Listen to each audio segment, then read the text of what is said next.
Sir नमस्ते। नमस्कार। नमस्कार। कैसे हैं आप? बहुत अच्छे हैं सर, आपका स्वागत है इंटरनेशनल वेबिनार में।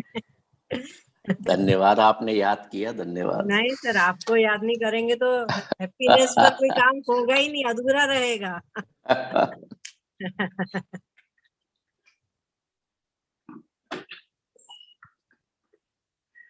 How is now this conference is going on?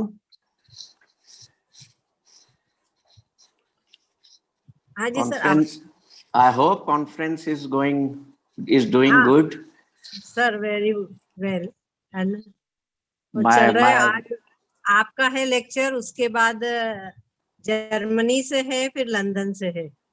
अच्छा अच्छा, जी हाँ सर। Okay okay.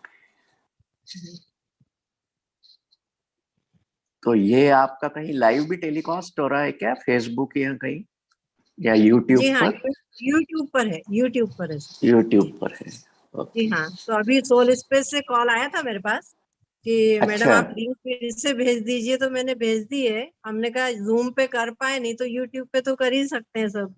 जी हाँ जी, हाँ जी, हाँ जी। हाँ, सभी इच्छुक हैं आपका तो सुनने के लिए sir.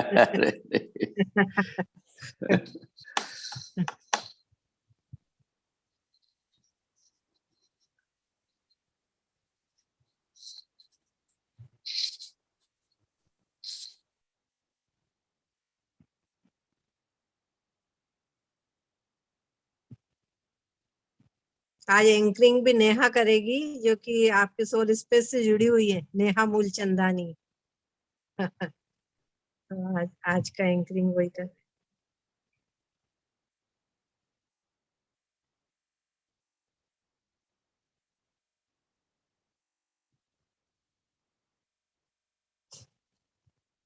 Namaste and good afternoon to all the seniors, veterans in the field of psychology, and my dear friends.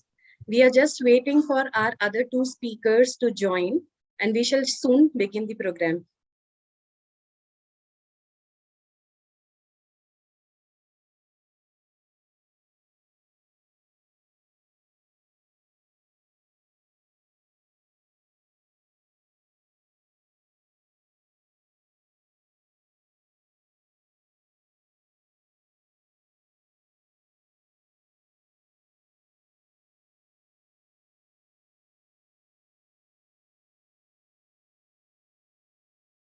Thari ma'am, with your permission, shall we begin?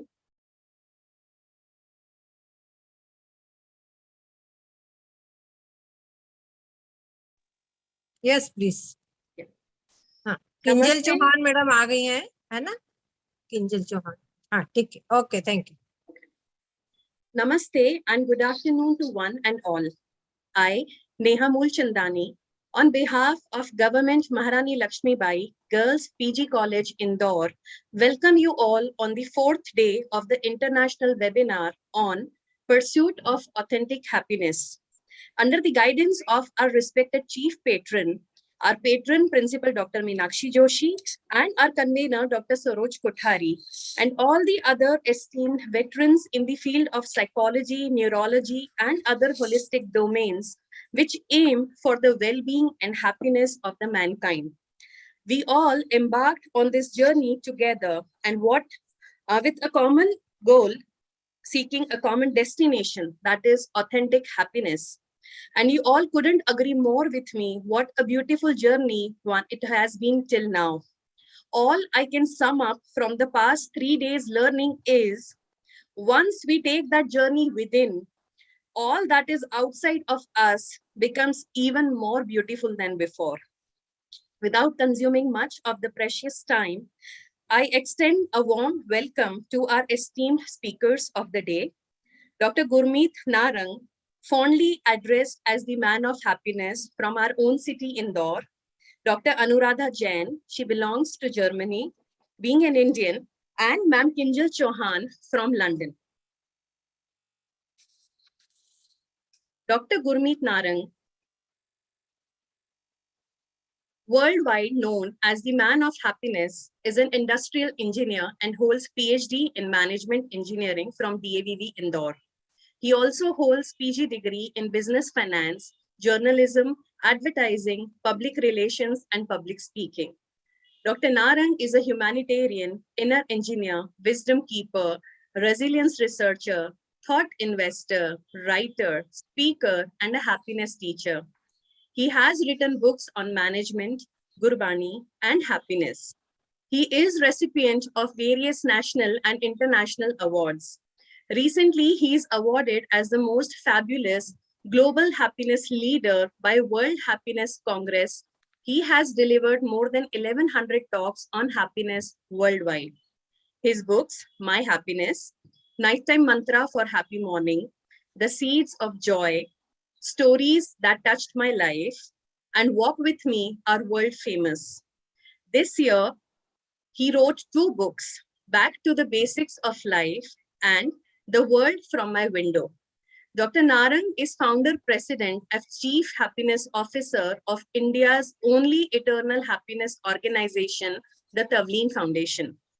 Tavlin Foundation was formed by Dr. Narang in loving memory of his daughter Tavlin in 2009. The world lost Tavlin in 2008 due to bone cancer. Dr. APJ Abdul Kalam motivated Dr. Narang to form this organization. Tavlin Foundation works in the field of values, social awareness, and contemplative studies.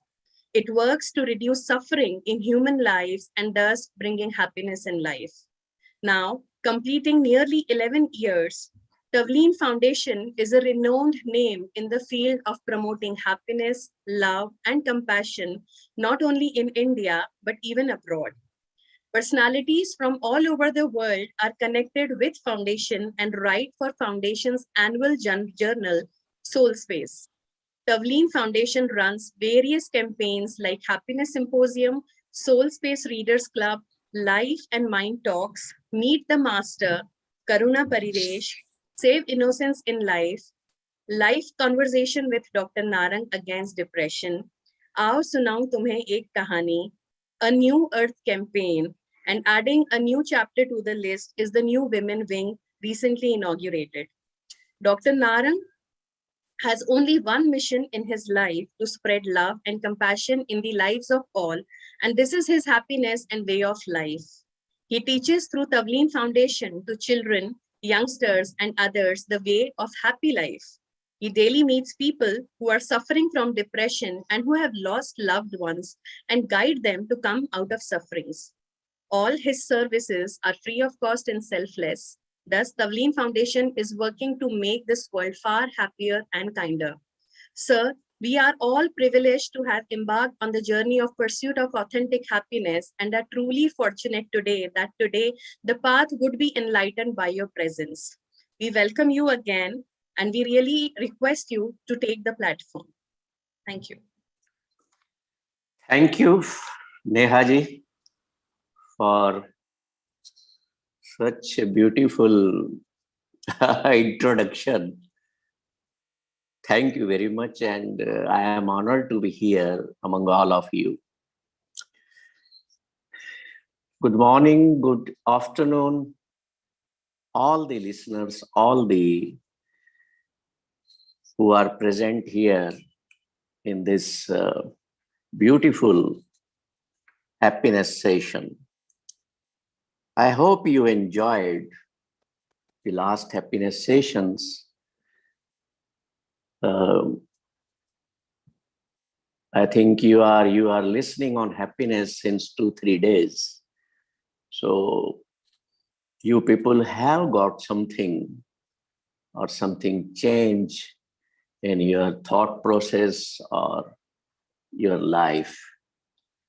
So my dear friends, one request I will make you all.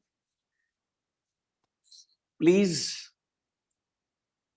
on your videos so that I can see your faces. They are smiling or sad or you are really available and listening me. Please on your videos. So friends, we are talking today about authentic happiness, pursuit of authentic happiness. And I always talk about eternal happiness, which is similar to this topic.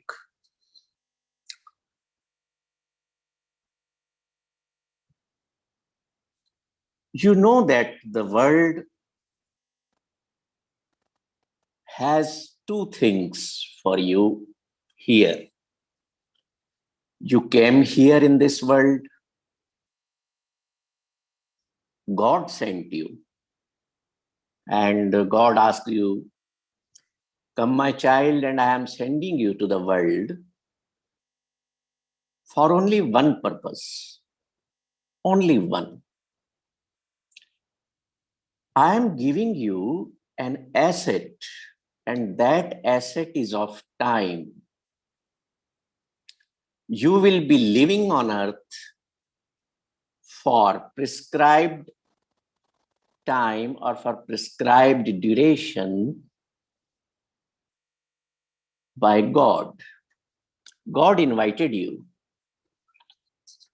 and asked, my children, go to the earth. Go to that beautiful planet Earth and enjoy your vacations. So first thing, you are on vacations here in this world. Now, all of you have got the experience of enjoying holidays by going in some other city for 3-4 days, right? So what you have done there,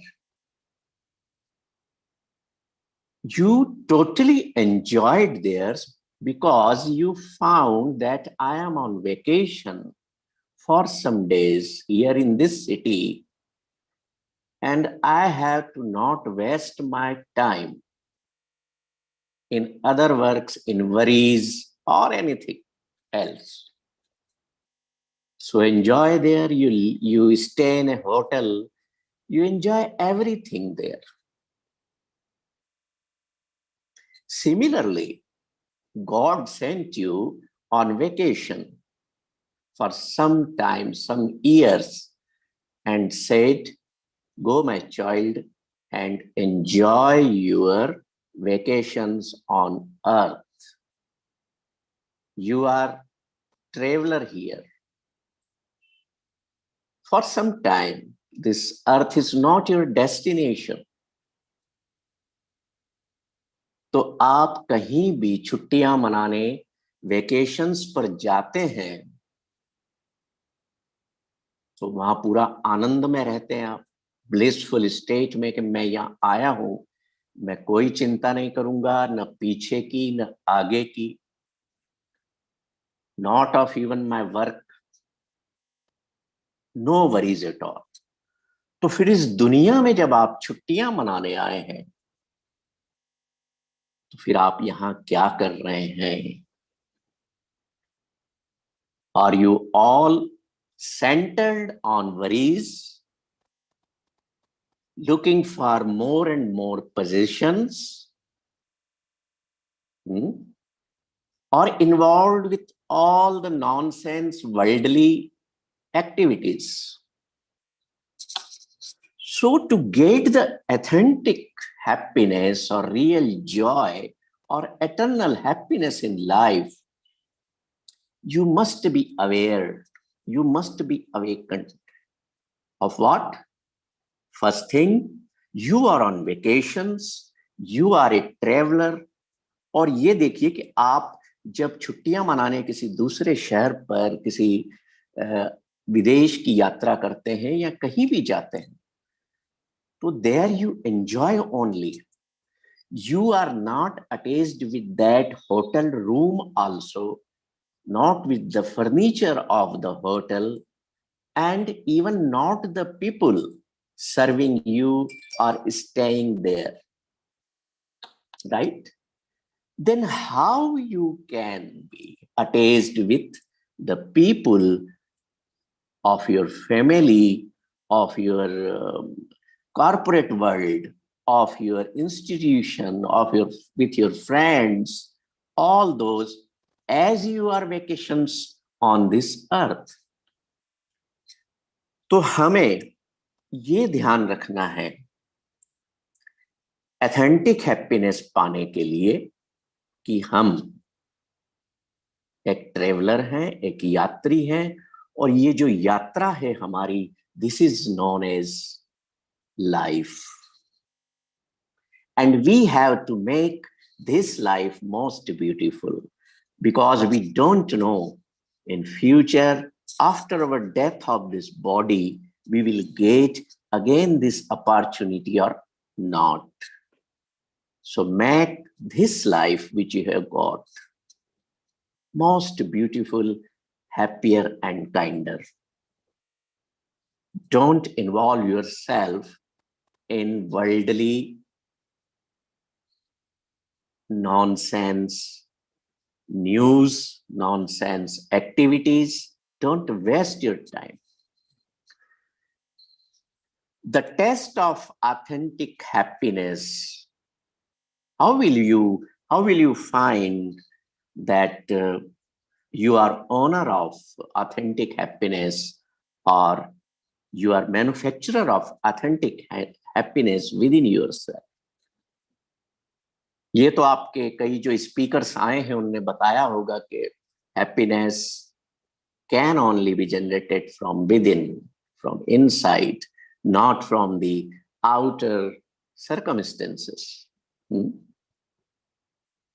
The happiness generated from outer circumstances or the world is not authentic. It is not long-term. It's short-term happiness, which is pleasure.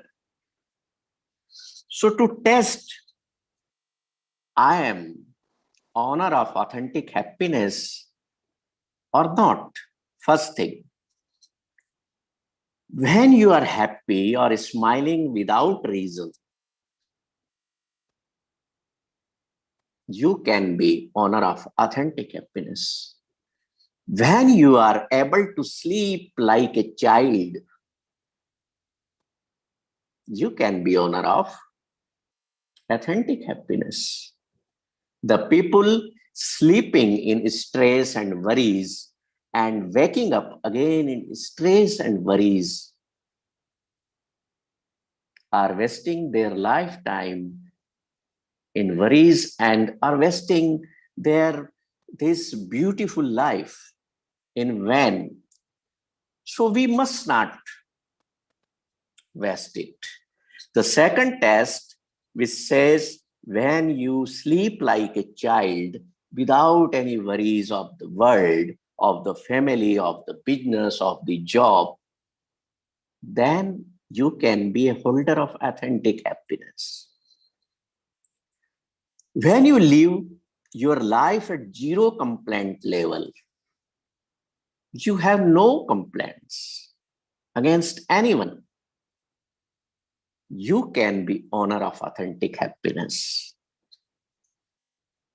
When you live your life on the basic needs of life, not the wants, and when you live your life for healthy desires, not for the unhealthy desires in this world, then you can be owner of authentic happiness.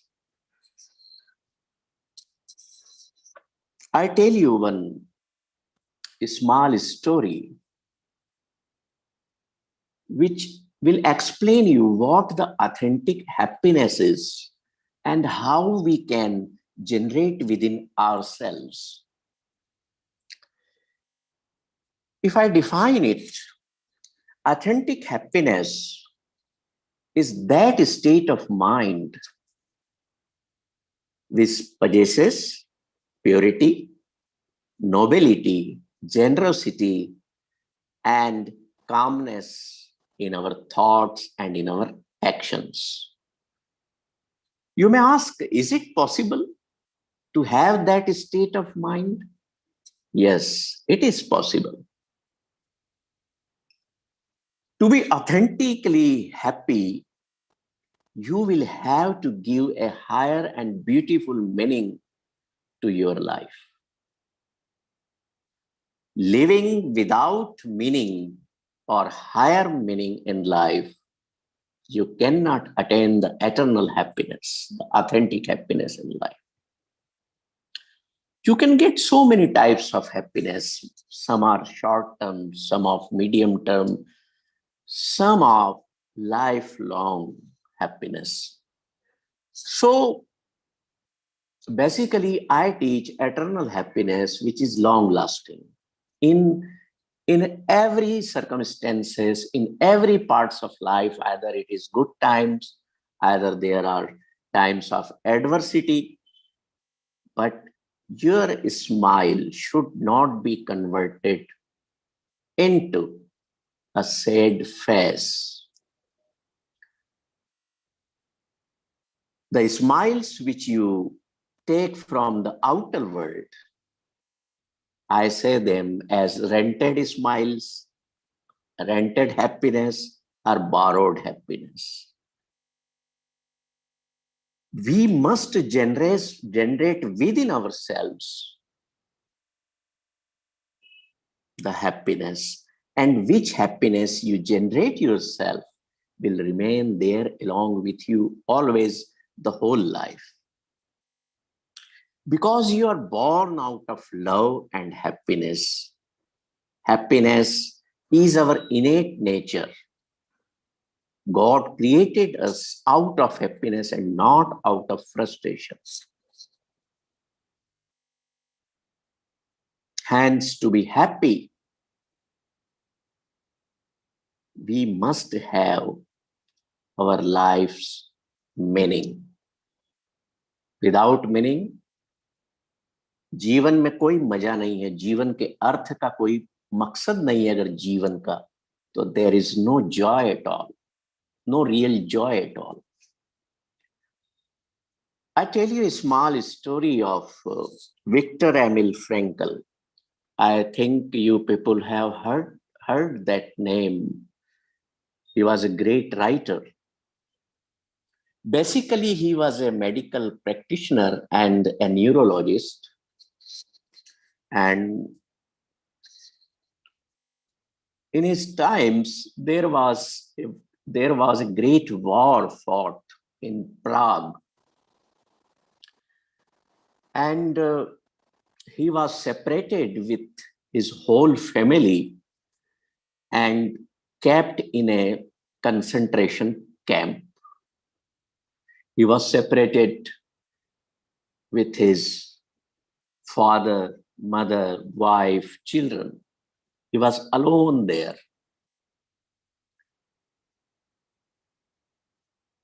Now, as he was alone, till some time he was not aware that his whole family was killed in different concentration camps, and he was alone in the world now. He was survived, and he kept his hope alive that one day he would be liberated from concentration camp and tell the world the story of suffering, spirit, and survival. A person who has lost everything of his life was still hopeful in life because he got the meaning of life, that he will be going to tell the world the history of human suffering, the survival, and how to liberate from it. So when you have a meaning, a higher meaning in life, you live in joy in your life.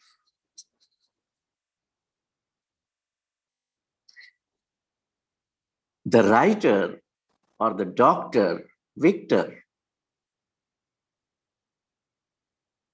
was a higher meaning holder in his life, in which he wanted to give message that love is the most beautiful and powerful thing in this world.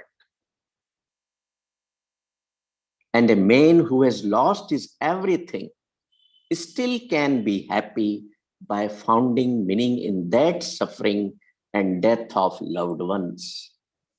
अब इस संसार में कितने ऐसे लोग हैं जो अपनों को खोने के बाद जीवन में एक अर्थ को एस्टैब्लिश कर सकें.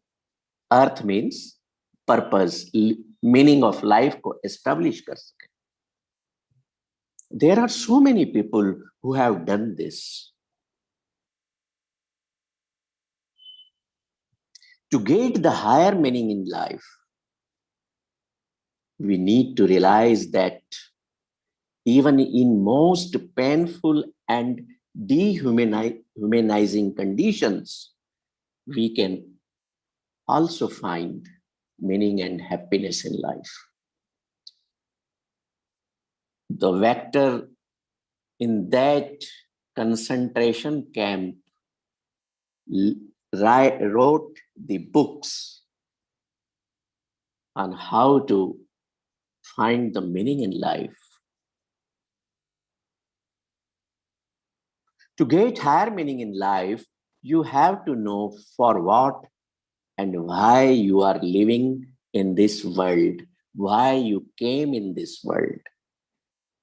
Who is that element within you, inside you, due to which you are alive? There are so many wonderful personalities who created higher meaning in their life. You heard the name of Socrates. His whole life he fought for truth, establishment of truth. He was given poison by the government to come on the path of untruth, but he denied. He said, even I die, I will follow the path of truth. And he died.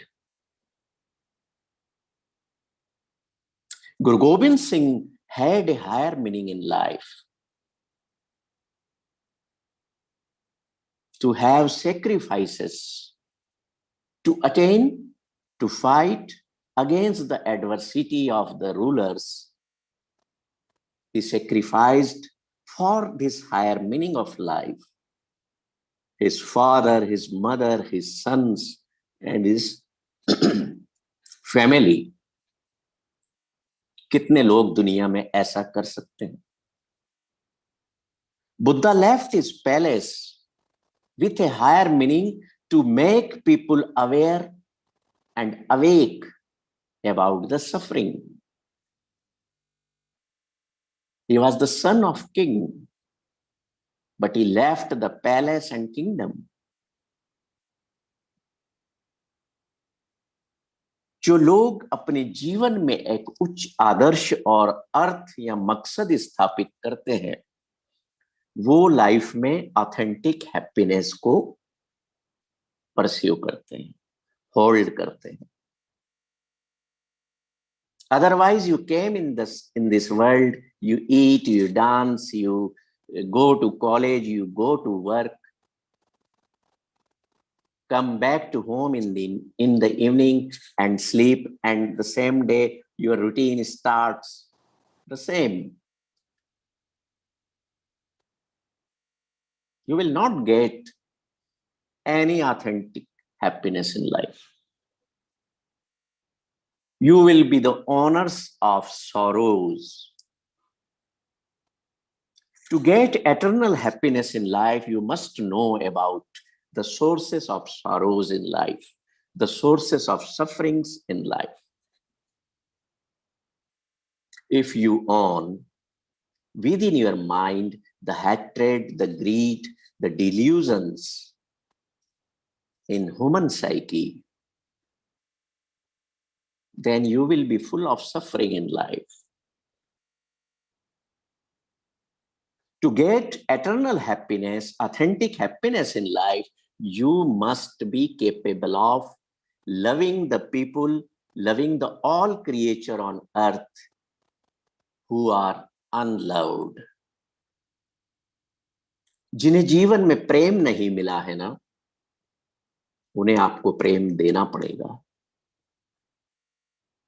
You will have to serve those who are unserved, who are hungry, who has no clothing, who are sleeping without any food.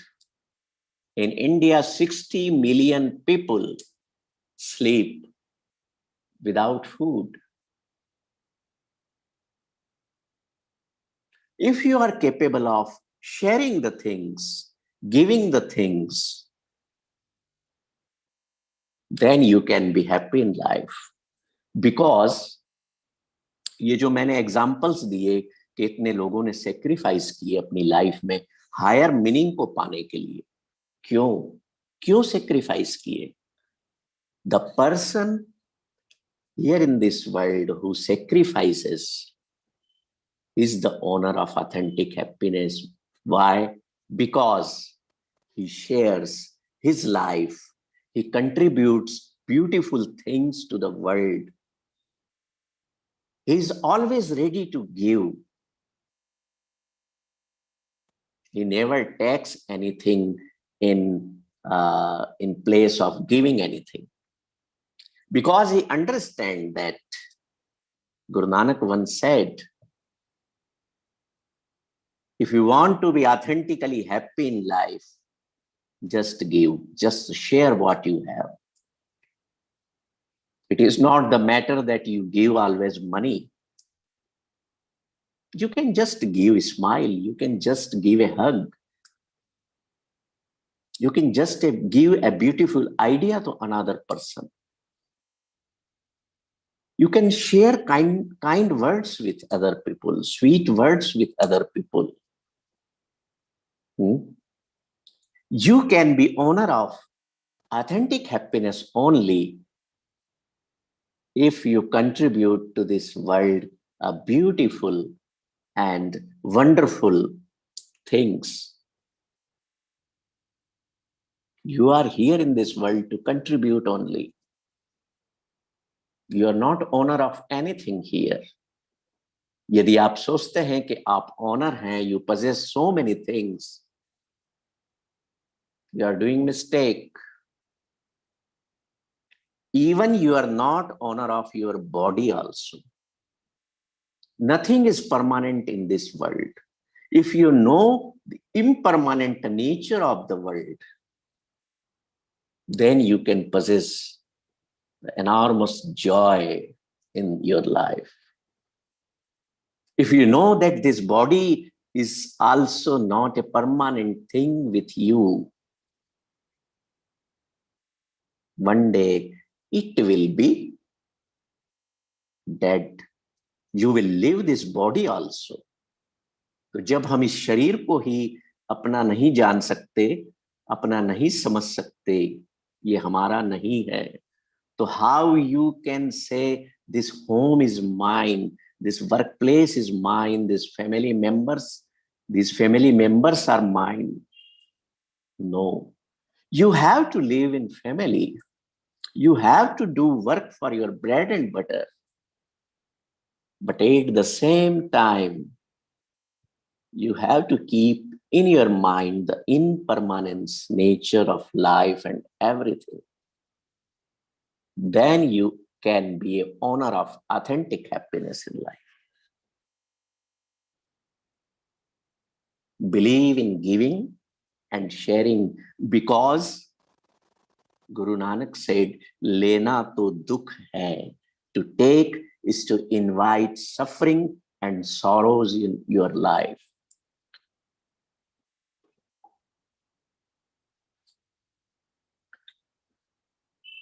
Next thing is, when you hurt someone, it is very important point. Please focus on this. Or someone else hurt you, Do you know who is hurt at that time? Are you that person who is hurt?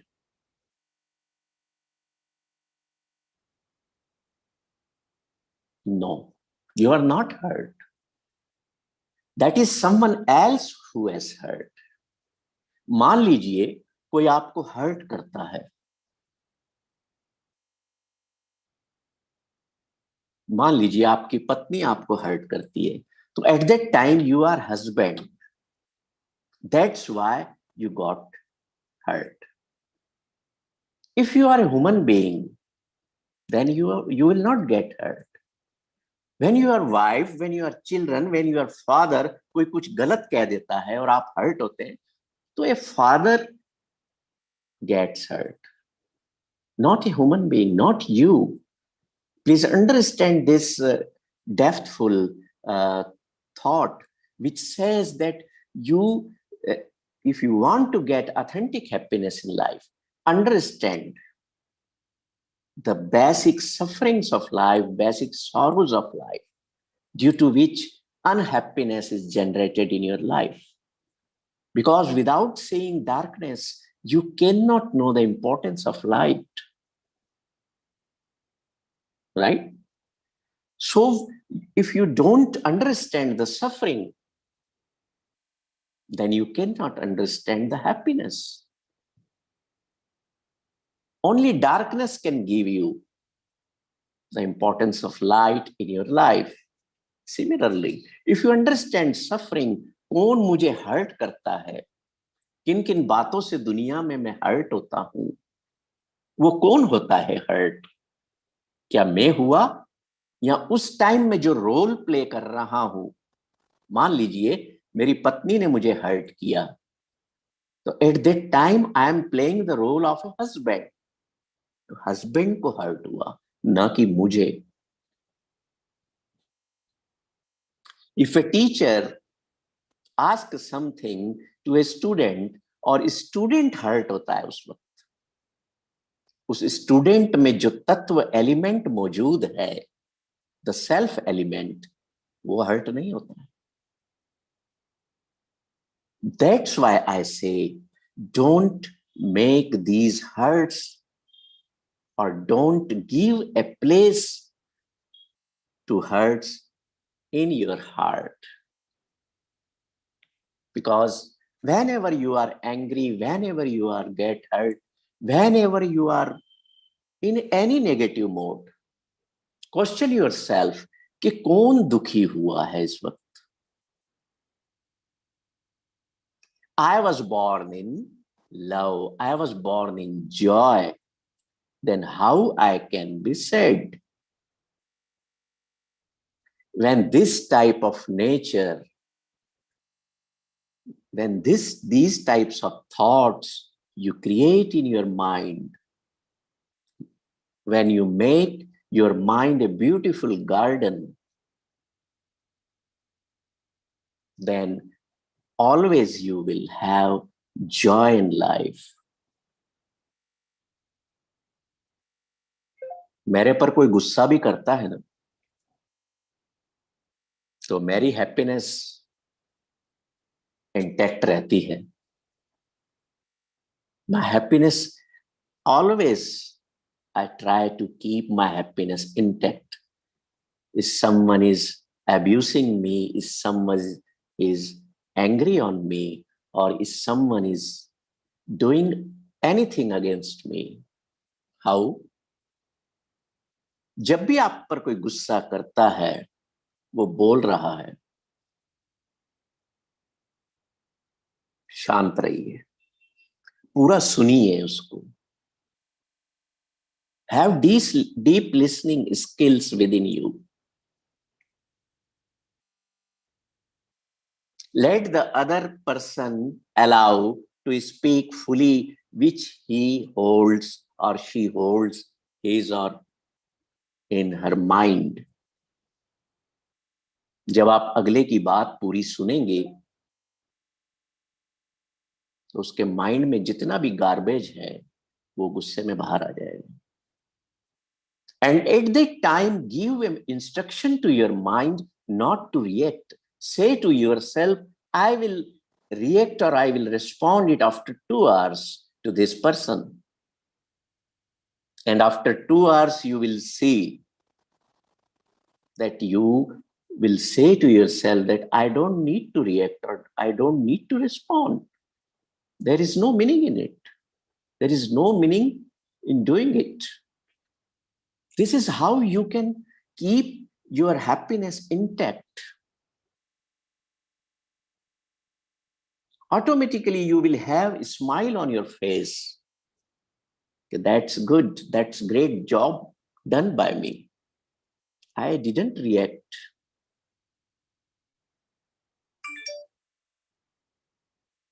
Become one inside you. Inside your body, you are living. That's why in your mind and your heart, only you must live, not the crowd of the world. If you keep crowd of the world in your mind, then what will happen to your mind and to you? दुनिया को, दुनिया की बातों को, दुनिया की thoughts को, don't give a place of rest in your mind.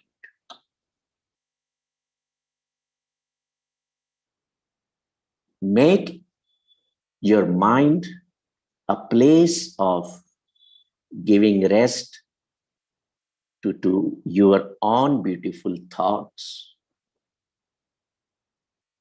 जैसे एक बगीचा होता है ना, उसमें कोई गंदगी हो जाती है तो हम क्या करते हैं, उस गंदगी को उठा करके गार्बेज या डस्टबिन में डाल देते हैं.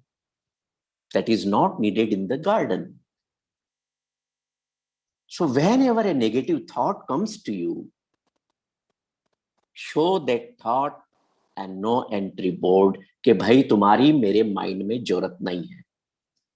Don't try to enter my mind. My mind is a beautiful place. It is a beautiful garden where so many colorful flowers are blooming. To get authentic happiness, convert your mind a place of beauty, serene beauty. And the things which I am telling are totally possible to do, and I have done it. So many people who are connected with me have done it. So many people who are connected with my foundation have done it. They are living joyfully, they are working joyfully, they are earning joyfully. The basic thing is that if we know the life, if we know this world, we can live our life happily. Sometimes in life, you should practice to become nobody. Don't be always in the office, a boss, a subordinate, or a manager, in the house, a husband, a wife, a child, a father. No. Sometimes becomes your own self. That means nobody.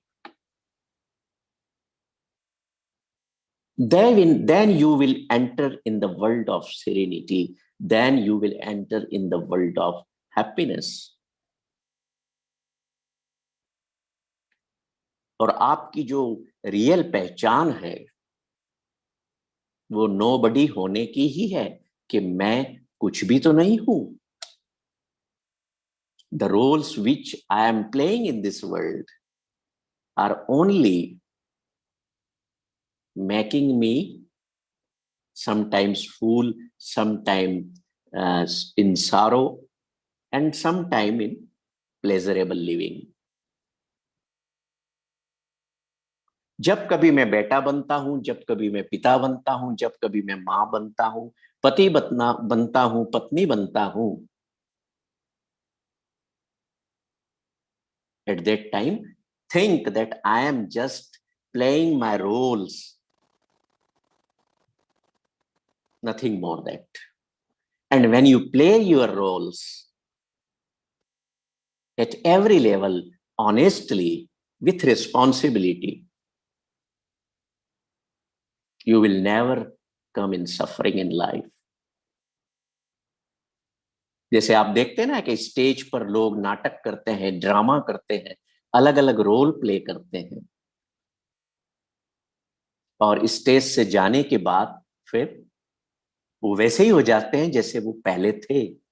They have nothing to do with those roles which they played on the stage of drama.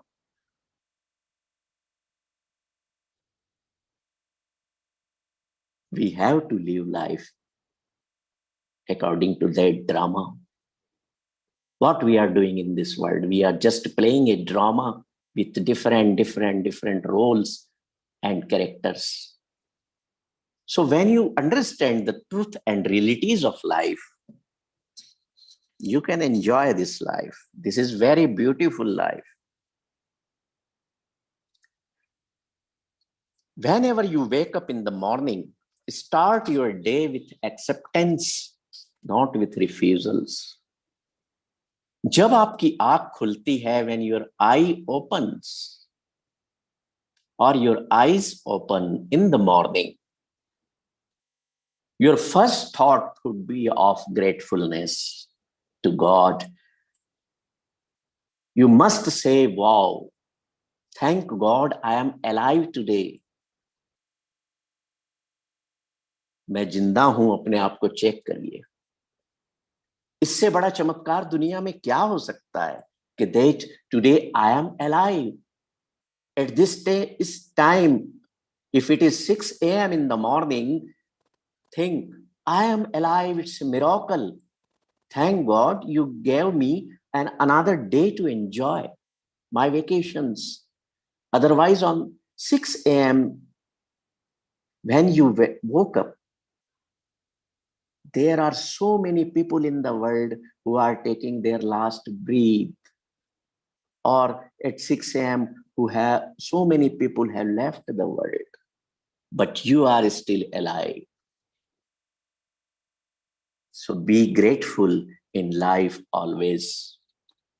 If you are owner of the meaning in life, always grateful, always love the unloved, always serve the unserved. These are the signs of having authentic happiness in life.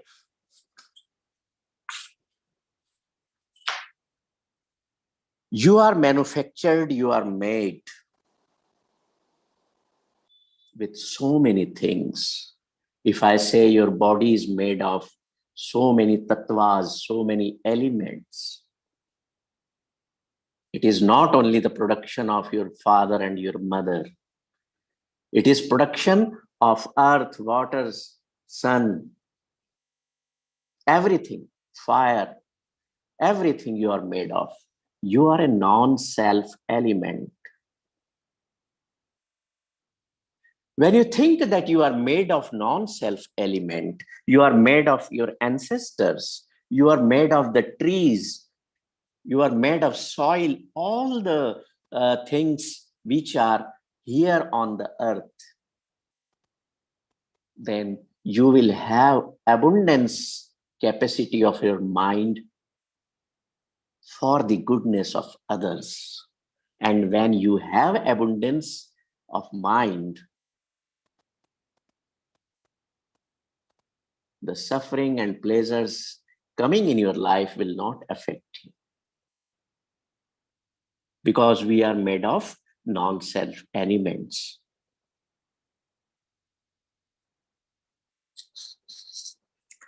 Live to learn in your own goodness. Then only you can see goodness clearly in others. As our sense of respect and caring is developed, it serves well under most ordinary circumstances to us and in times of adversity also. Another instruments you must hold to be a holder of authentic happiness is forgiveness, compassion, and patience in life. I tell you one story that is a real life story. In Thailand, there is a city known as Sukhothai, ancient city it is. There once stood an enormous and ancient clay Buddha.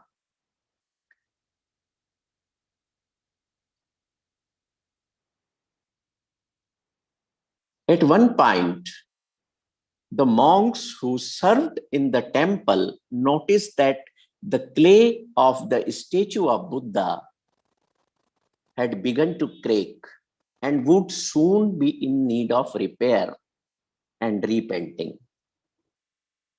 After a stretch of particular hot, dry weather, one of the cracks became so wide that a curious monk took his flashlight and peered inside of that crack.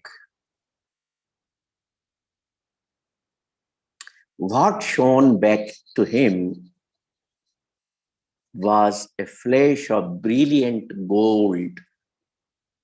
Inside this plain old statue, the temple residents discovered one of the largest and most beautiful luminous gold images of Buddha ever created in Asia.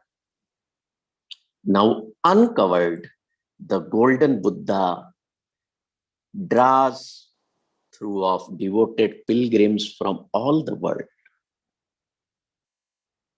That Buddha was covered by clay due to fear of wars and the people who loot the gold from there. Now the similar condition is us also. What monk believed there? The monk believed that the shining work of art had been covered in plaster and clay to protect it during times of conflict, unrest, or war. In much the same way, each of us has encountered threatening situations that lead us to cover our innate nature and nobility of love and compassion and joy. Just as the people of that city, Sukhothai, forgotten about the golden Buddha, we people too have forgotten about our innate nature, our essential nature. जिस तरह से स्वर्ण की सोने की मूर्ति बुद्धा की जो थी उस पर मिट्टी की परतें चढ़ा दी गई थी, उसी तरह हमारा जो एक ब्यूटीफुल हार्ट है उस पर इग्नोरेंस की परतें चढ़ गई हैं. And that is the reason of our suffering in life, of sorrows in our life. And these layers are of ignorance, of greed, of fear, of envy, of pride, and the material world. अब हमें one by one we have to remove these levels of ignorance to have that luminous gold shine within our heart. And then you will be able to honor of eternal happiness. Two things I want to say more. And one thing is, remember, peace, happiness, joy can be re-established and created in any situation of the time of adversity also. Only when, if you are owner of the real happiness. No one can take it from you then. Your happiness created from outer world can be taken by anyone.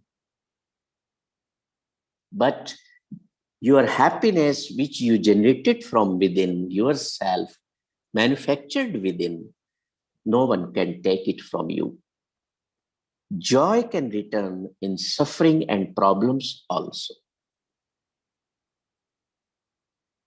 There was a man known as Junaid. After 17 years of married life, he got a gift of son.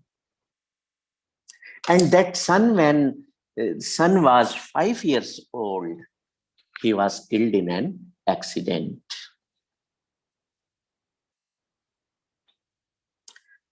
Junaid's wife was crying, was weeping, but Junaid was sitting very calm. He was not having tears or sorrows with him. Junaid's wife told him, "Are you not feeling miserable? You have lost your son." Junaid said, "No." Junaid said कि मैं दुखी नहीं हूं अगर मैंने अपने बेटे को भी खो दिया है। क्यों दुखी नहीं था? वो इसलिए दुखी नहीं था क्योंकि Junaid had evaluated his mind just like a sky, just like an ocean. A ocean in which waves of happiness and pleasures and sorrows comes and go. But in deep, the water is calm, still, beautiful, of serenity. Just like that, the Junaid made his mind like a sky, like an ocean. Junaid said कि जब मेरे जीवन में ये बच्चा नहीं था, पुत्र नहीं था, तब भी मैं खुश था. When my son came in my life, at that time, I was also happy. And when this time when I have lost my son, then why sadness? I am happy.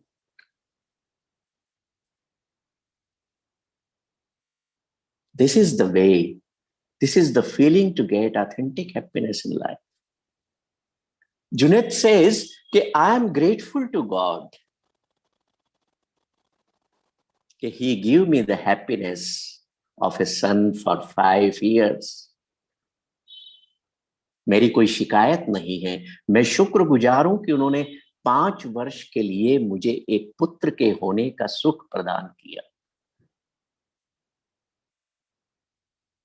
This should be our mindset to enter within ourselves the eternal happiness of the life.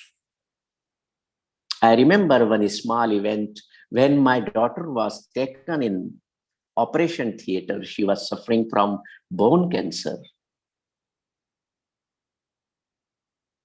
When she came out of the operation theater, I was having tears in my eyes. I was full of sorrows because they cut down one leg of my daughter. But when I looked at the face of my daughter, she was smiling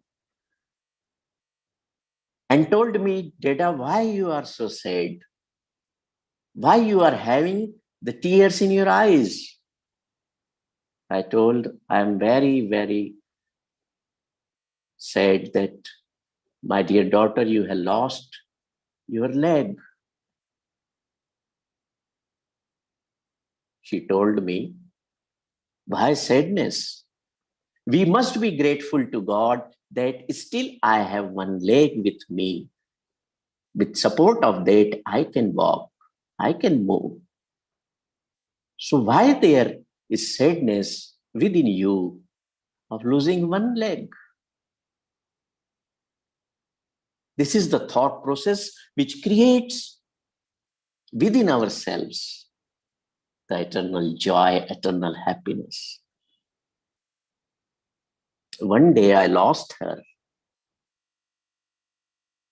but I pay gratitude that God, you gave me opportunity to live a beautiful life for 15 years with a beautiful, cute and intelligent daughter.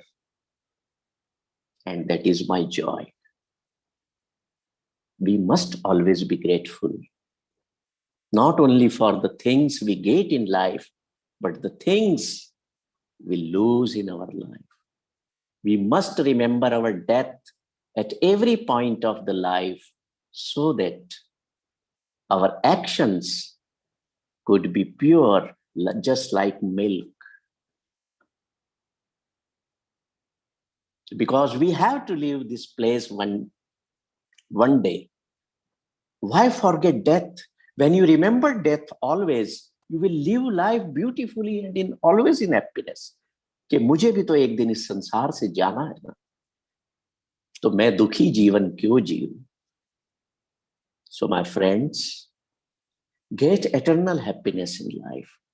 Get authentic happiness in life, which will make your life beautiful and joyful in every circumstances of this world, either good or bad. Thank you very much. If you have any question, you can ask me. Thank you. Thank you so much, Gurmeet sir. Words can't do justice to the amount of gratefulness that we need to pay to you for your kind words of wisdom and knowledge. I feel each and every word that you rendered were like the treasured pearls that were totally taken from the depth of the ocean called life. You reminded us that we are here to receive and experience joy as a traveler on the vacation called Earth, and that is not our destination. You enkindled such a pure thought that smiles are mirror to our souls. The smiles that we urge to get or receive from the outer world are the rented and borrowed ones, and the true smile, the genuine one, or the happiness that in its impure form can only be generated from within. Your narratives from the life of Viktor Frankl, Sukharat, Guru Nanak Ji, and certain other stories that you have been telling can really make anyone profoundly feel that you are amongst the one of the best storytellers of the world. And storytelling is the best way to put ideas across the world. Thank you so much, Gurmeet sir. Due to time constraint, we cannot describe how much learned and grateful we are feeling today after your talk, but we are privileged to have you on our platform today. Thank you very much. Thank you. Attendees, if you have any comments or questions or queries, you may please put them up in the chat box. In the meantime, we have our second speaker already joined the platform. Good afternoon, Anuradha Jain, ma'am. Good afternoon. For me, it's good morning. Good morning from your side of the world. We are glad to have you on the platform, Back to the Roots, your own country. We welcome you warmly. So before we could render the platform to Anuradha ma'am, I would just like to speak few words introducing her to our platform and attendees. Dr. Anuradha Jain, educational and counseling psychologist working at University of Maryland, Global Campus, Stuttgart, Germany. I hope I pronounced the word Stuttgart correctly, ma'am. Yes. Yeah. A psychologist with over 12 years of counseling experience and been working in different parts of India, UAE, and now in Germany. Dr. Anuradha Jain is a member of BPD Berlin, Germany. She has had her doctorate in psychology from DAVV University, Indore, India, under the guidance of our very own Dr. Saroj Kothari, and her research topic being authentic happiness. That makes us feel more proud today, ma'am. Thank you. She obtained her master's in counseling psychology and bachelor's of arts from Jivaji University, Gwalior, India. As a psychologist and life coach, she helps people to minimize the gap between where they are and where they intend to be in the future. Her approach to counseling is holistic, and she uses different psychological approaches like rational emotive behavioral, client-centered, mindfulness-based cognitive, creative writing, life coaching, positive psychology, and alternative-based interventions. All these approaches help in recognizing the crucial interaction between the body and the mind. Her areas of expertise include learning disability, ADHD, depression, relationship concerns, self-growth, emotional issues, mindfulness, and career guidance. She's currently working with one of the schools in Stuttgart, providing her services to the students. Before moving to Germany, she has worked with GEMS Education Dubai, UAE, where she worked as head of department, special needs, school counselor, and inclusion champion. She has also worked with Podar Education, Mumbai, India, as senior manager and senior psychologist. At Helic Advisory Limited, Mumbai, India, she has worked as senior scientist, expert psychologist in the psychology department, where she was handling forensic psychology cases, polygraph lie detection and psychological profiling, and counseling sessions with couples, children, and adults. From 2008, she has her private practice where she has closely worked with children, adults, professionals, and parents in their different life stages and concerns. Her additional profile as a life coach involves conducting training seminars, workshops, and one-to-one personal coaching and mentoring for organizations like Glenmark Pharmaceuticals Limited to help their executives in achieving their highest potential. Ma'am, it's a feeling of immense joy and pride to have you on board with us. I know your introduction might have induced the cravings to listen to you among all our attendees. We heartily welcome you and request you to enlighten us with your words of knowledge and wisdom. Thank you so much, Neha. It was actually very detailed introduction. I have not heard these words for myself since long time. Thank you so much for that. And first of all, thank you to Saroj ma'am for really inviting me here. It's really an honor to be here. And I can see there's so many people. I wish I can see everyone's face. And I remember writing to Rushina that can I have everyone's mic on for some activities, but I think it's okay if it's not allowed, but you can always use your chat window. So write any questions when you have. But yeah, if I can have everyone's camera on and I can see the happiness on their face, it will be an amazing thing because we are doing something on happiness. And let me see how much happy you feel today. To start with, I will like to share my presentation. I hope this works. Can you all see my screen? Yes. So the first thing before we begin this session on authentic happiness or pursuit of happiness, which was also one of my topics in my PhD, and where I learned more about different religions of India and how their religion's code of conduct impact their authentic happiness, forgiveness, well-being. And it was an honor for me to use Martin Seligman's studies to explain authentic happiness more. So before we start, I want you to think of your 24 hours, past 24 hours. Think about the work, your home, your leisure, your hobbies, your chores, families, and friends. What you did in these 24 hours. How or where was your happiness? List 3 activities that made you feel most satisfied. Things that went well. Why did you feel they did?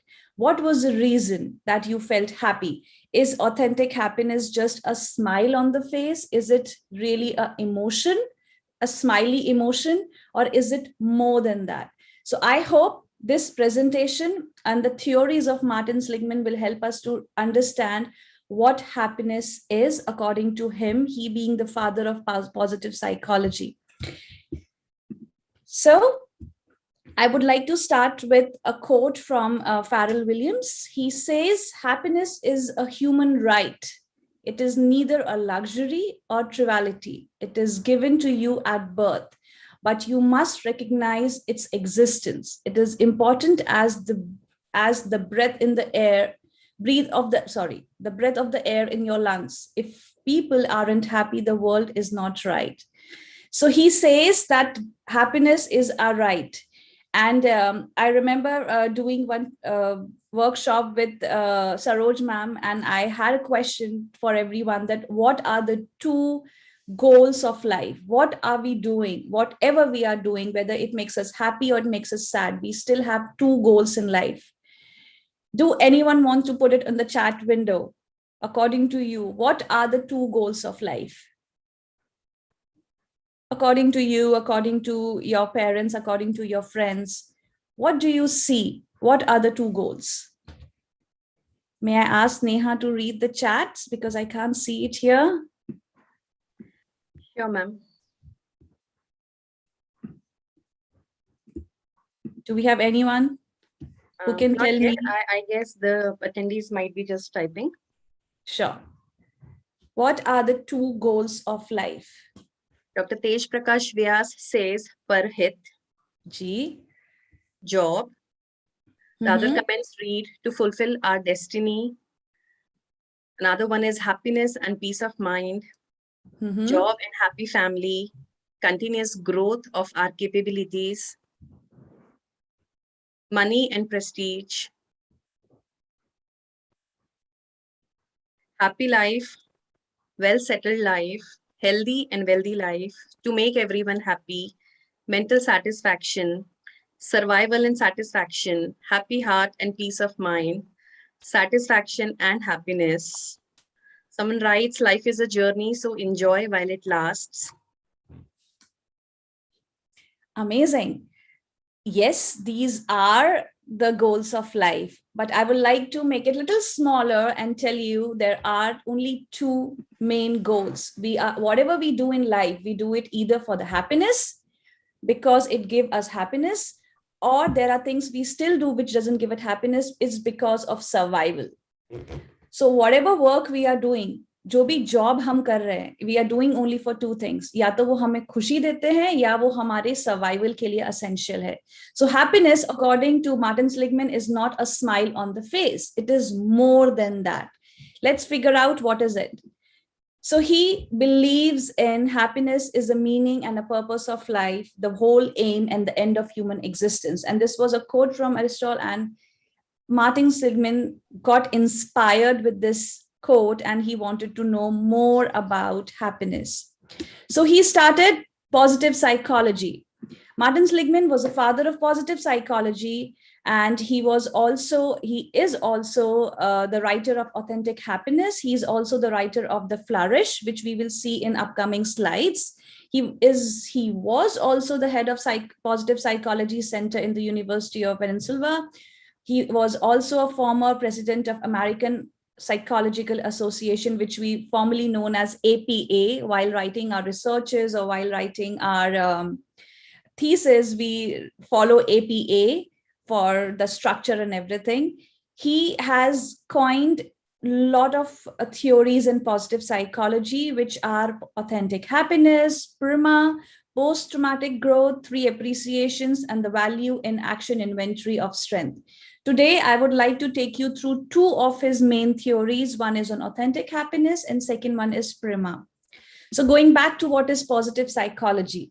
Positive psychology is the scientific study of the strength and virtues that enables individual and communities to thrive.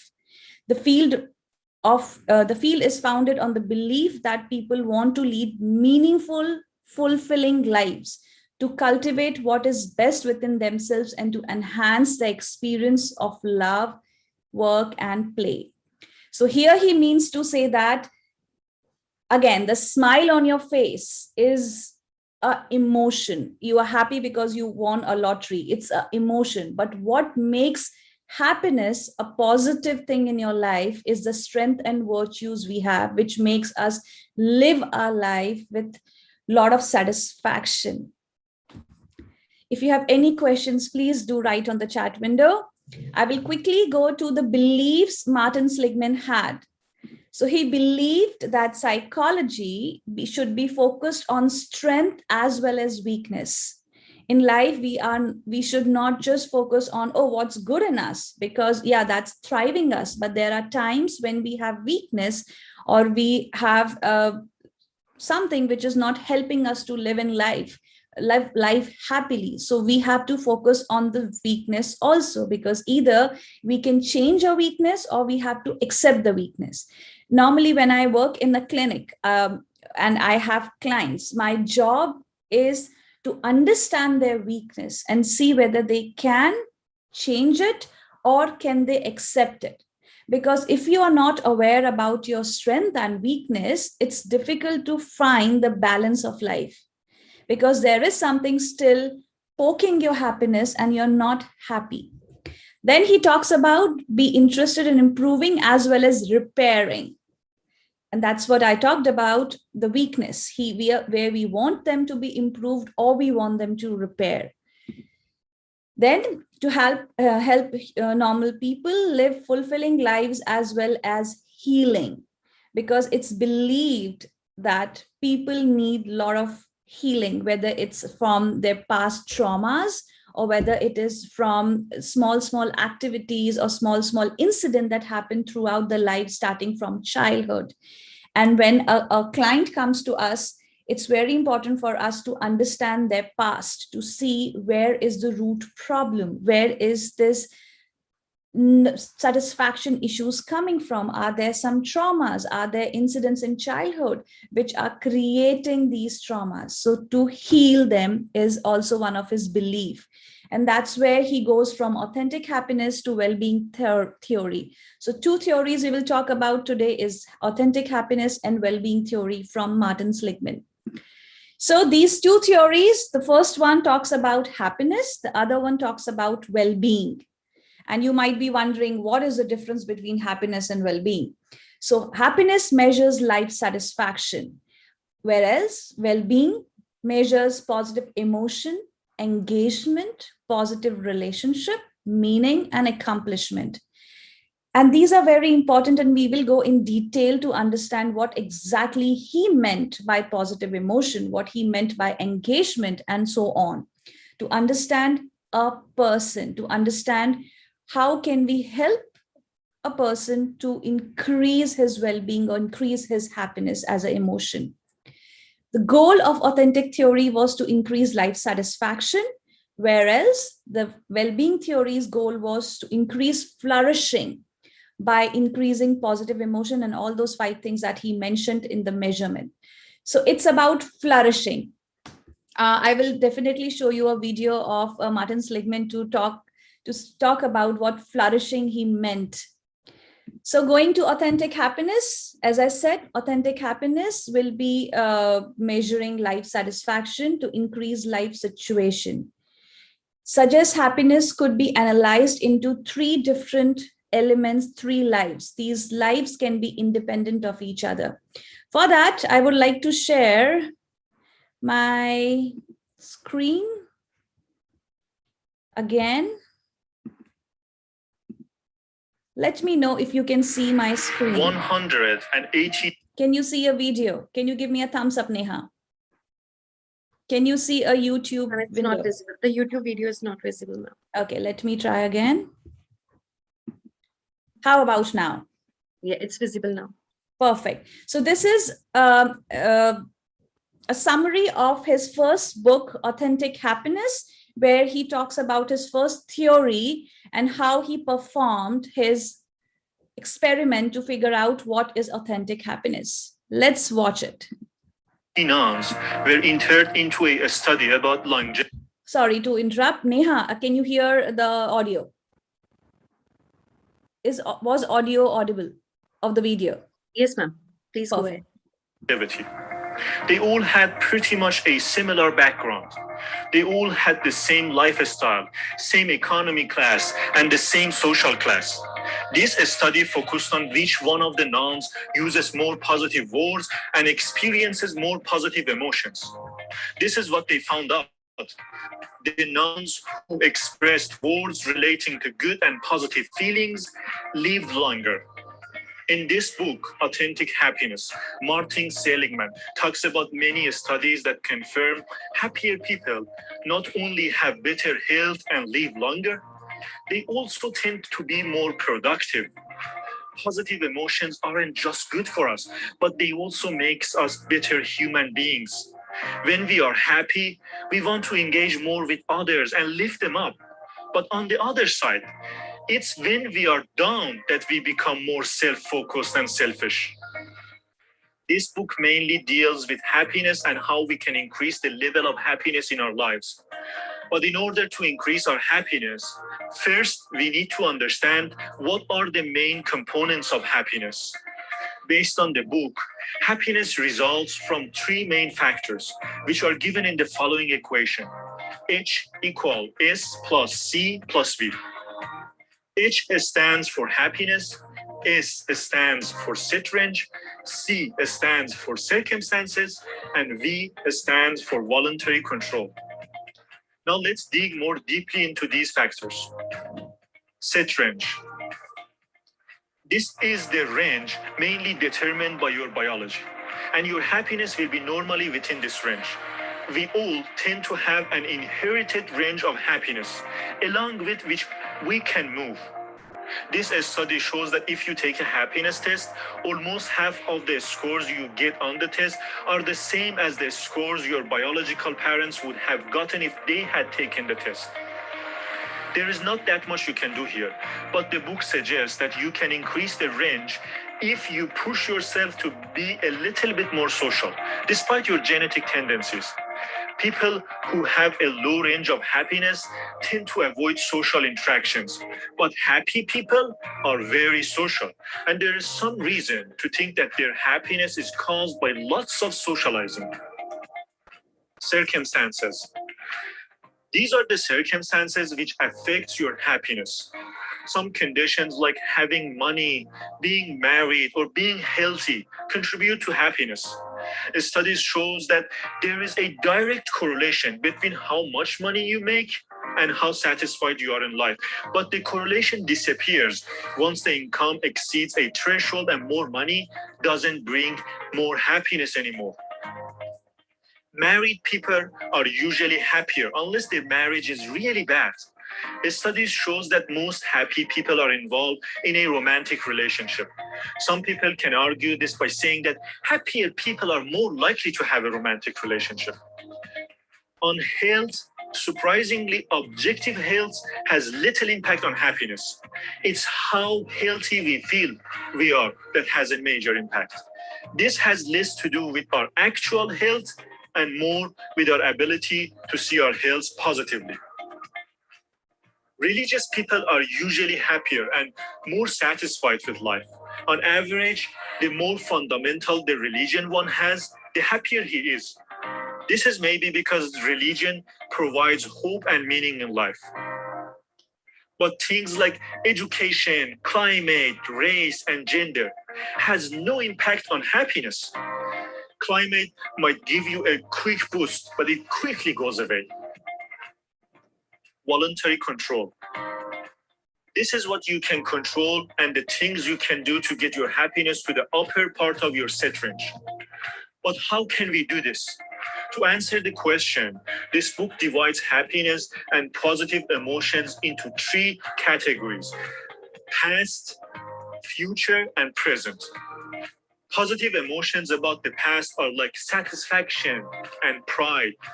About the future are like optimism, faith, and hope. And about present are like joy, calm, and flow. To be happy about your past, you need to first let go of the false belief that your past controls your present and future. Second, think more about the good things that happened to you in the past. And third, learn how to forgive past mistakes. To be happier about the future, you need to change the way you interpret things in order to become more optimistic and hopeful. And to be happy about the present, you need to first understand there is a difference between pleasure and gratification. Pleasures are usually momentary, that comes through the senses like sexual feelings, tasty foods, or good music. Gratifications are not necessarily feelings and last longer than the pleasure. It comes from the flow state by doing activities that engage us and that we really like to do. This clarifies what Seligman means by authentic happiness. Pretty much. I'm so sorry. Gratifications are not necessarily feelings and just and that we really like to do. This clarifies what Seligman means by authentic happiness. He says we should not rely on shortcuts like watching TV, having sex, or buying things to feel happy. He says that positive emotions without the exercise of the character leads to emptiness and depression. We want to feel like we deserve our positive feelings. That's why he says that authentic happiness comes from cultivating our most fundamental strengths, which he calls them signature strength, and then using them every day in our lives. This was a very good book that I really enjoyed reading it. So, did you like the video? Thumbs up. So it was more about what exactly authentic happiness, the book, meant for most of us. It's a very nice gist of authentic happiness book from Seligman. So you saw three things which he was talking about: past, future, and present. This all is something which we use during our therapy sessions with the client to understand which part of the life needs more healing. But before that, he gave 3 happy lives to understand person, because whenever a client comes to you, you need to understand how is his happiness right now, what level is his happiness right now. For that, he divided his happiness into 3 main things: pleasant life, enjoying daily pleasures; meaningful life, where he's contributing to a greater good; and the third one, good life, using skills for enrichment. Let's go a little deeper into all of them. What does pleasant life means? A pleasant life is a life that maximizes positive emotion and minimizes pain and negative emotion. Positive emotion from past, present, future, which he talked about. We will go directly to having as many positive emotion as you can. So if you want a pleasant life, you need to do things on a daily basis that give us pleasure, that give us warmth, that give us comfort. And when a client comes to us, we need to figure out what is he doing on daily basis that is increasing his pleasant life. And even as a remediation, you have to give techniques to client where you will tell him, okay, you should do something to increase your self-care, or you have to do something which is mindfulness or meditation so that we can increase his pleasure, warmth, comfort. Also very important is we have to see how his social life is. If the social life, if the person is introvert, how he can still have his social life according to his capabilities or his desires. Then like shopping, watching TV, learning skills that implies them. All these things are responsible to increase pleasant life. Then he talked about engaged life or a good life. So capability of flow, the mental state of operation in which a person performing an activity is fully immersed in a feeling of energized focus, full involvement and enjoyment in the purpose of the activity. Example, the job. The job which we do, it needs to have a job satisfaction. You need to be happy with your job because you spend so many hours at work, and if you're not fully involved and enjoying it, it will create issues in our life. So about engagement and flow, during flow, you cannot feel anything. Time stops, loses self-conscious during the observing activity. So even the activities like hobbies, if the person loves to paint, if a person loves to enjoy an instrument. And this is also very important for us as a remediation when we talk to the client. What are you doing in your leisure activity? What are your hobbies? Is the person only stuck into work and coming back home and maybe cooking and eating food and watching TV and going to sleep? No, what is he doing to engage himself in something that absorbs him? And that's why it's very important for people to have a hobby. It could be reading, it could be music, it could be solving puzzles. But to help a person to increase his happiness, we have to help him engage into something that is absorbing or engaging. So Seligman believes that the attention that flows requires use up all the cognitive and emotional resources that make up thought and feelings, using highest strength of recraft your life, work, relationship, etc. Let's quickly go to the third one, meaningful life. Know about your strengths. Use those strengths in the service of something larger than yourself. Positive institution that enables the best in human nature. The pursuit of pleasure and pursuit of engagement are often solitary. Meaningful life involves others. So first two, pleasant life and engaged life or good life, was about yourself. Would you think a person who is just engaged with himself and who's just engaged in his happiness would be happy? No, he needs third element of happiness, that is meaningful life. What is he doing to bring happiness to someone else? And that's what this meaningful life talks about. Meaningful life consists in belonging to and serving something you believe is bigger than self. The humanity creates all the positive institution to allow this. Religion, political parties, being green, the family, all these things, when a person does something extra to bring happiness on someone else's face, it could be anyone, it could be a stranger, it could be an employee, it could be even religion, it could be your family member. When you get out of your happiness zone and try to make others happy, that brings meaningful life, happiness component in our happiness. So knowing your signature strength and using them to belong to something larger than you are. Now, do you think life satisfaction is equal to pleasure, engagement, and meaning? Do you think that Seligman was right in his first theory that life satisfaction, you will have a life satisfaction if you have these three components of life? I can see some chat. Okay, perfect. Thank you so much. I can see Mr. Mukesh has a question. I will go to this question after my presentation. Mukesh, I hope that's fine. Now, what happened during when Martin Seligman was working on his authentic happiness, he thought there is something missing.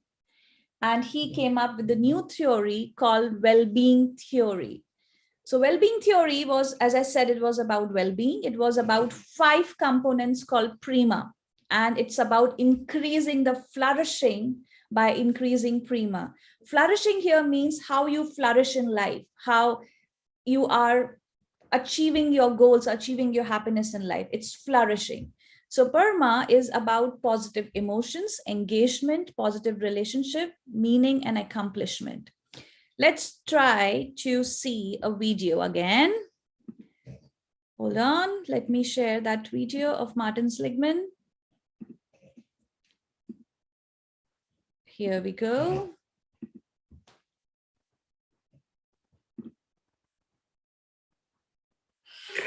Many of us believe that a good way of looking at what's north of zero, north of indifference, has 5 different elements.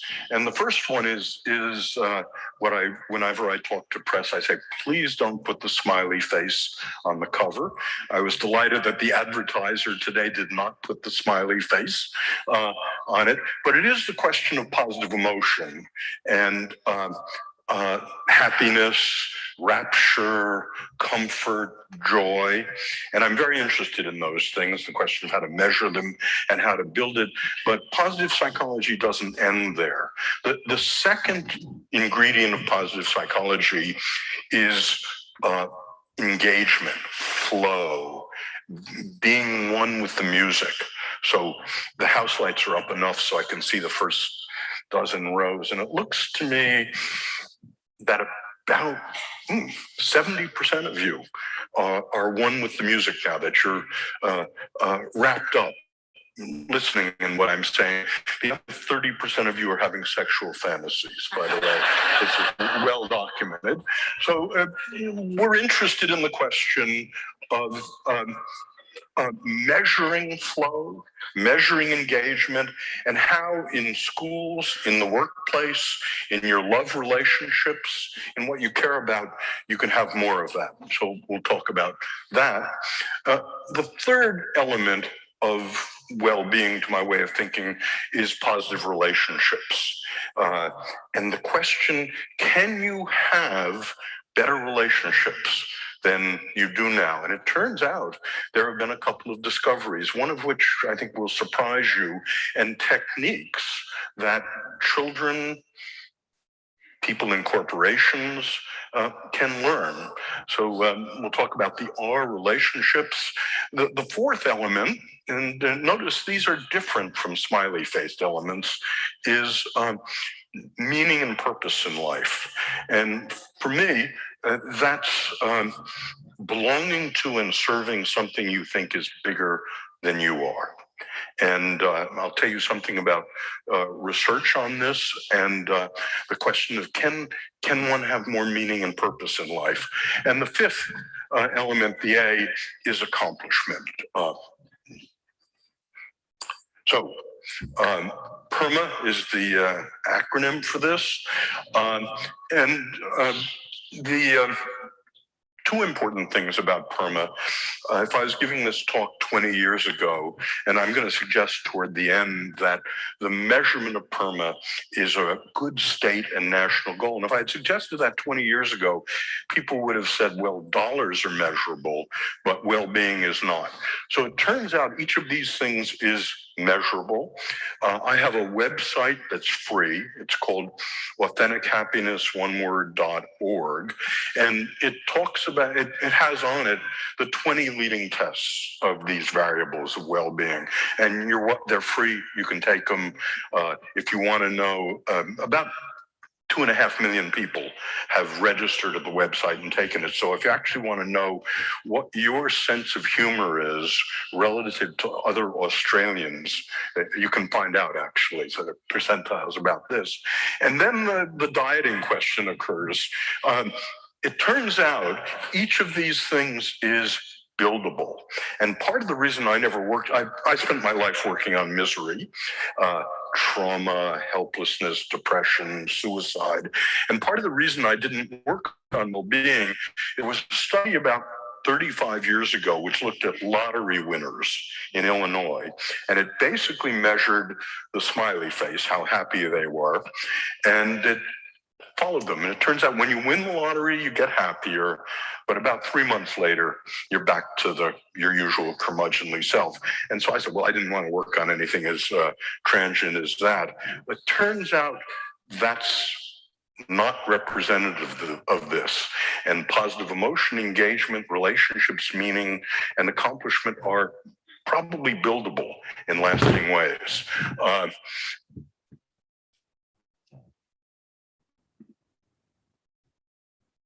So he was Martin Seligman, and as I said, he is the father of positive Internet und Telefon 6 Monate umsonst? Da steckt doch was dahinter. Richtig, Highspeed-Internet mit unserer... I'm sorry.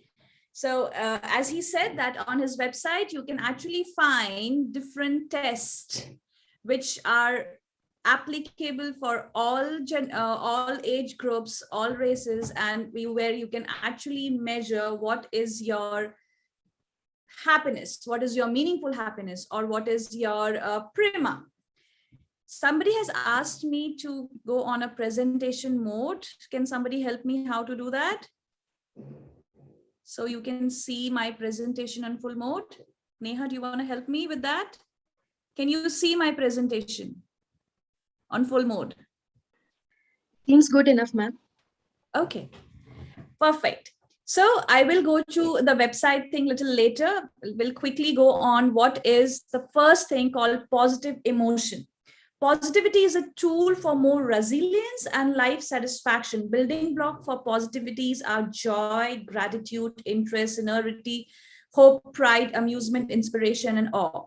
So what is he trying to say? In his first theory, he talked about pleasure. He talked about meaningful life. Here he's talking about something similar, is positive emotion. So what are we doing, or what we want our clients to do in his daily life that bring these positive emotions? How can he not convert his unhealthy emotion into a depression? How can he keep having more healthy emotions than unhealthy emotions? So it's about how he's creating life satisfaction using positive emotions in life. His research shows that the people who experience positive emotion in a ratio of 3-to-1 ratio with negative emotion foster great thriving. Then he went to engagement. When we truly engage in a situation, the task or project, we experience a state of flow.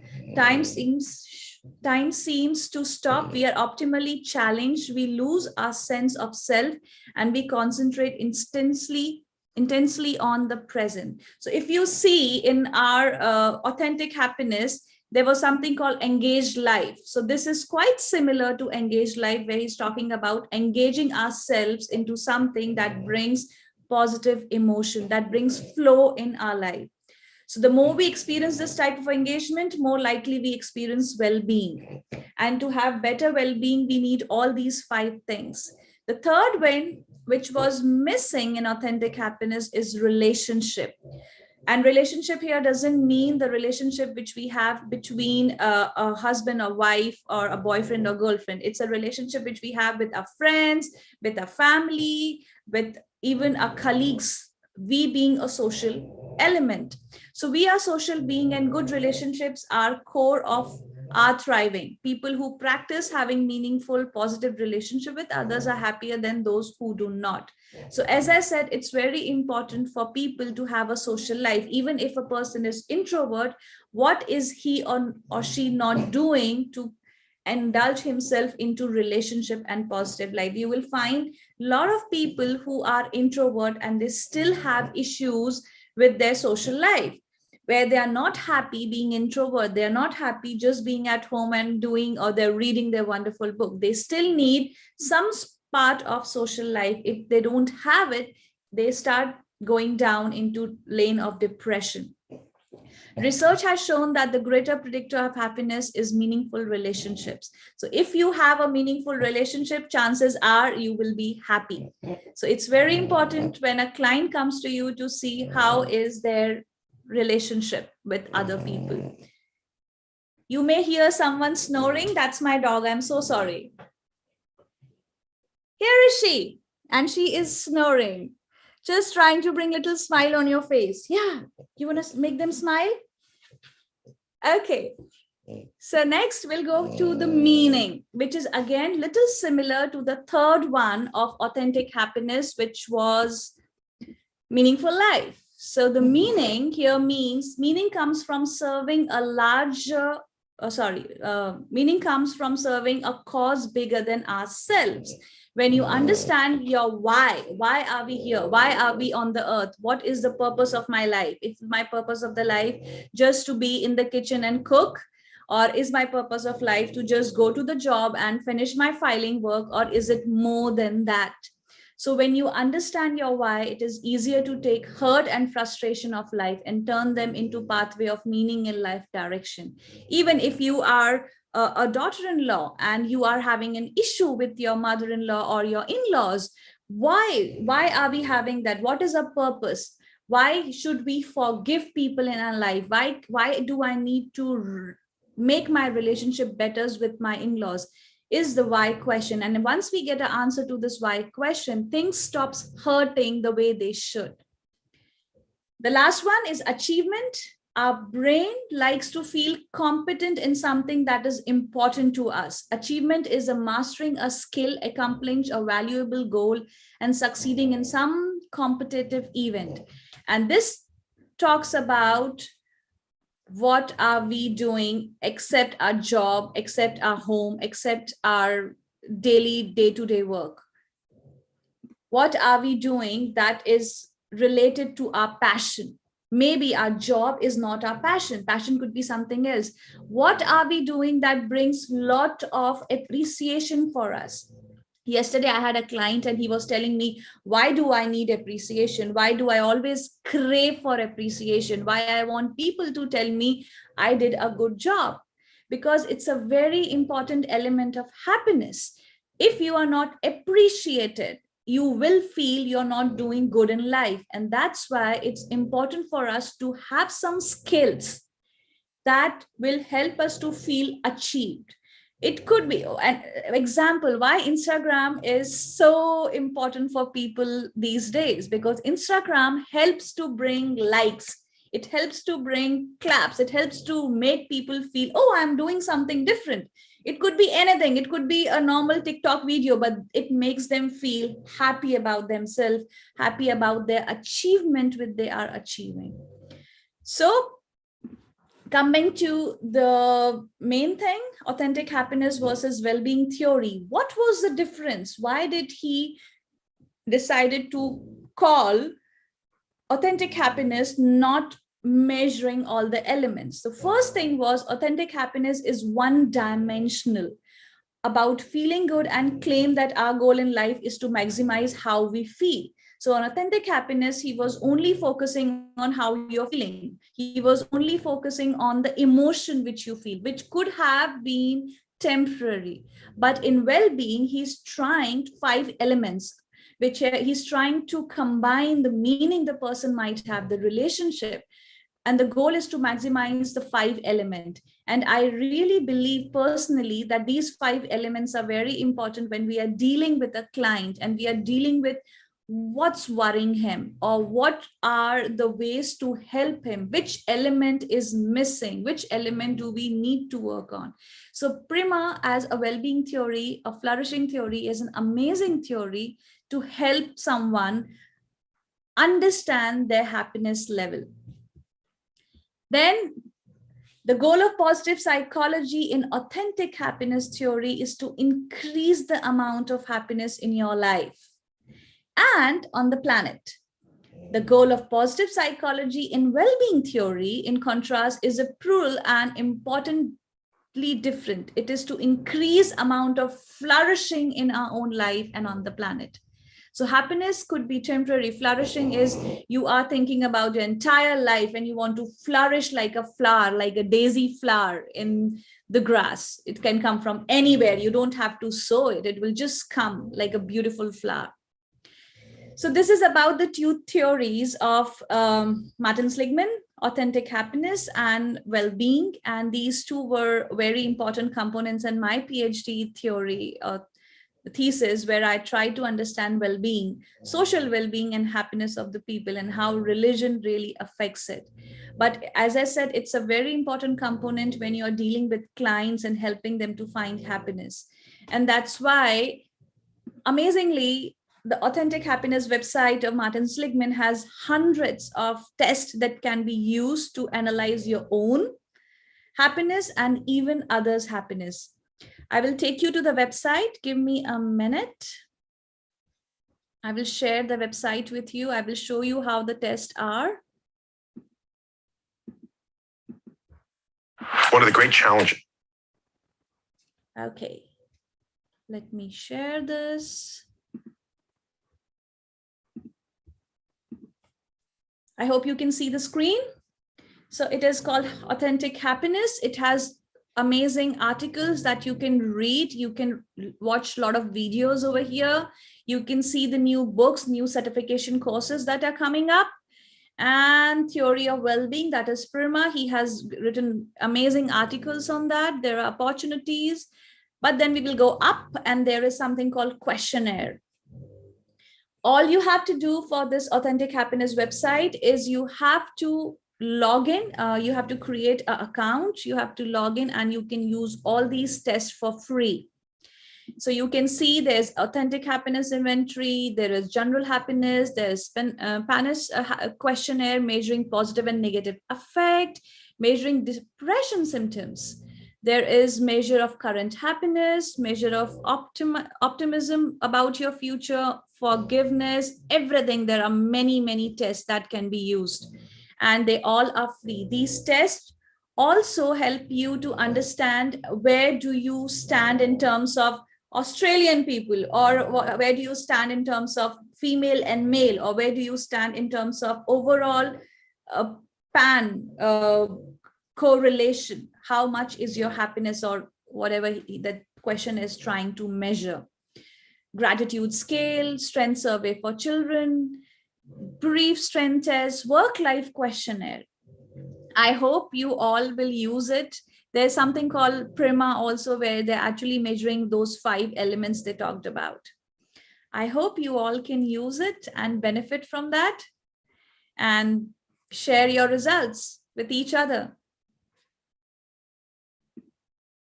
Okay, let's go back here. Any questions till now? Do you want anything else that I should tell you again? There's a question. Yeah. Somebody's asking, can we use these tests for research papers? Yes, we can use these tests for research papers. They are all free for use. I have also used one of these in my thesis, in my PhD. So yes, you can use it. Great, ma'am. There was a question earlier from Mr. Mukesh Chelani. Yes. He posted, why depression patients are rapidly increasing? Because we are losing our balance. We are losing these. Okay, let me first cancel my share.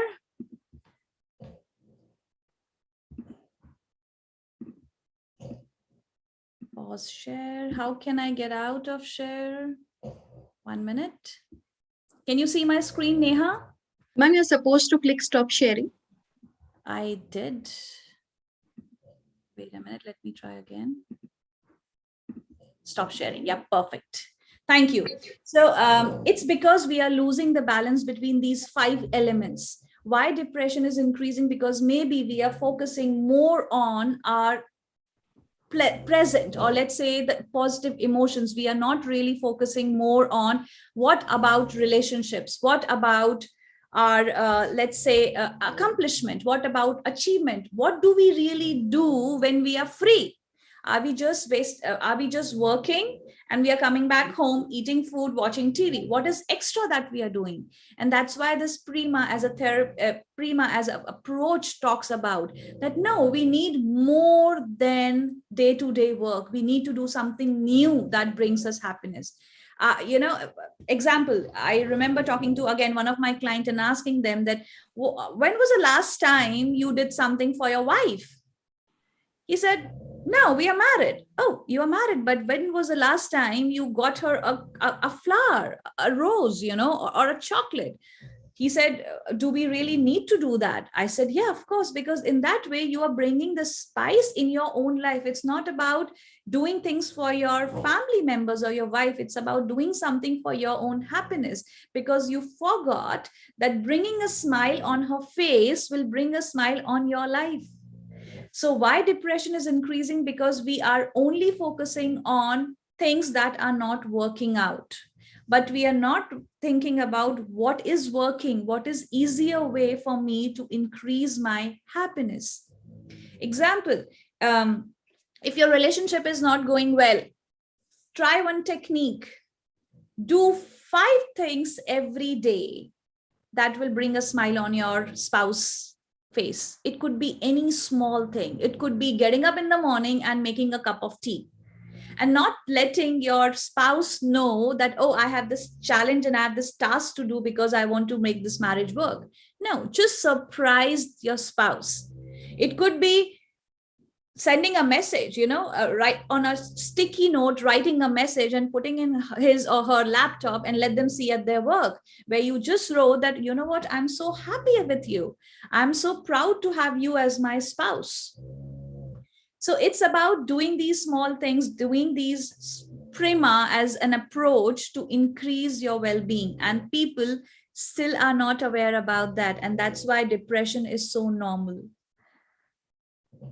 And I don't think it has increased now. It was always there, just that we were not aware about it. We were not aware that it is something that can be improved.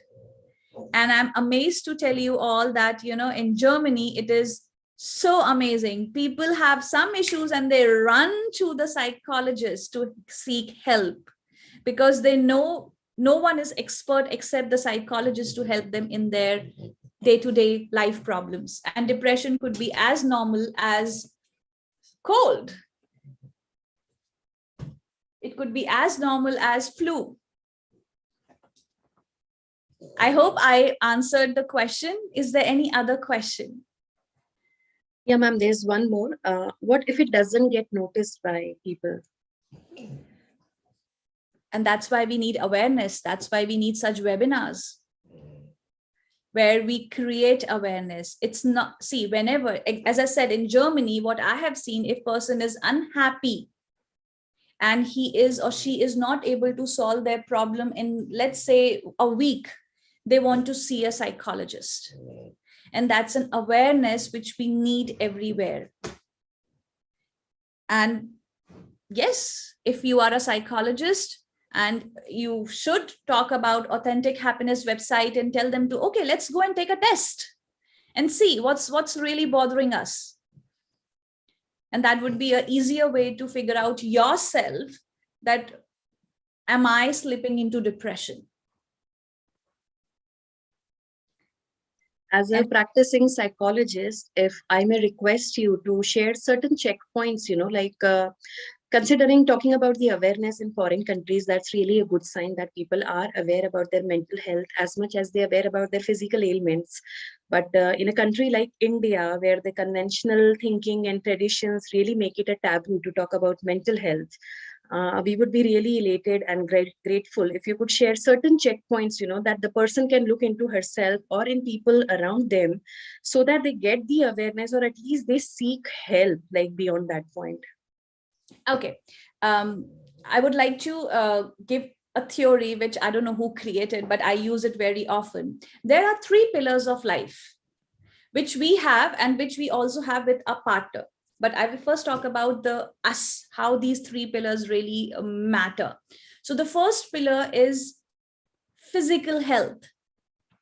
So if you think that the first pillar of your life, physical health, is not so good, it is giving you stress every now and then, it's giving you anxiety every now and then, you are restless every now and then because you worry about your health, that's your first pillar being weak. Second pillar is your financial pillar. So when you see your financial pillar is giving you a lot of anxiety, either you are not happy with the job or the salary, you're not happy, you're not getting a promotion, and that pillar is moving. The third pillar is emotional pillar. That is, you don't feel understood. You don't feel heard. You feel that, you know what, I am having prolonged feeling of sadness and I don't know how to resolve it. Whenever you see any of these 1 pillars or 2 pillars really hurting you bad, or you really think they are becoming too weak, it's time to see a psychologist. Whether it's physical, even physical pillar, in spite of going to the doctor, taking medicine, still you feel that this is giving me a lot of anxiety, it's time for us to see a counselor. And when it comes to relationship, if you think that the pillar or the bridge between you and your partner is not strong in these 3, again, pillars. First one is financial pillar. You see that, oh, you know what, my partner is a miser, or my partner is spending too much. Oh, my pillar is moving, my relationship is moving, I'm not happy with my relationship. Or when it comes to physical pillar, the physical relationships are not good. You are not satisfied physically, or you don't have physical attraction towards your partner, or you have issues with physical health of the partner. Let's say that the partner drinks too much or he is into drugs.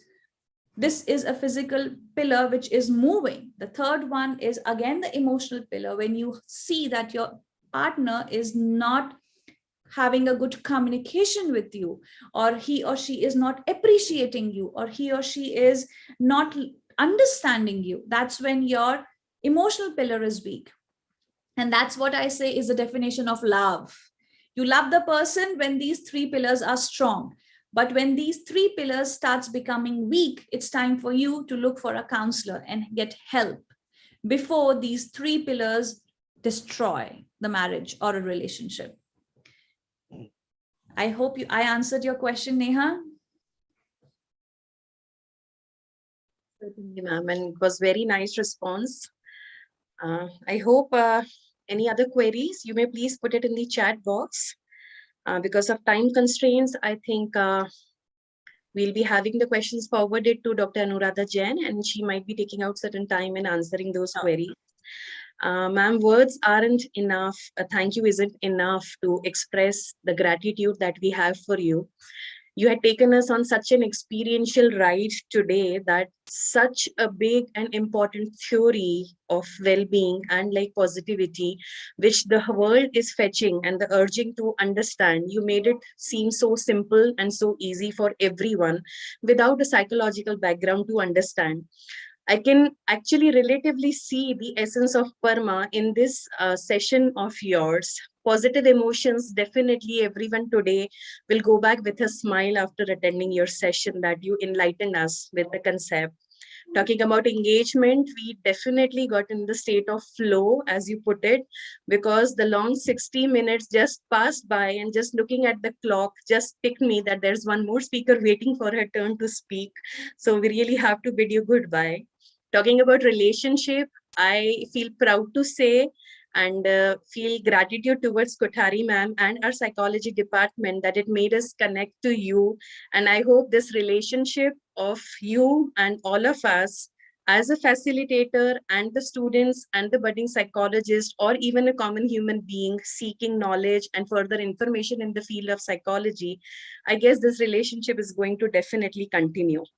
Talking about meaningfulness from the Parma theory, I would say not only you, but the entire realm of speakers that have spoken on this platform in our webinar, the international webinar, have put us on a new quest. Though the webinar is coming to the culmination, but it is actually giving us a fresh start to the journey of finding the meaning and purpose. So thank you once again for that.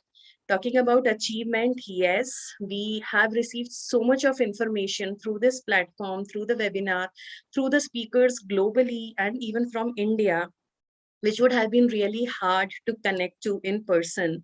So these are our true achievements. And I really thank you from the bottom of my heart for sharing so many resources, which is not only going to help the budding psychologist or the practicing psychologist, but even a common human being to get through the problems or the conflicts, inner conflicts that are going on.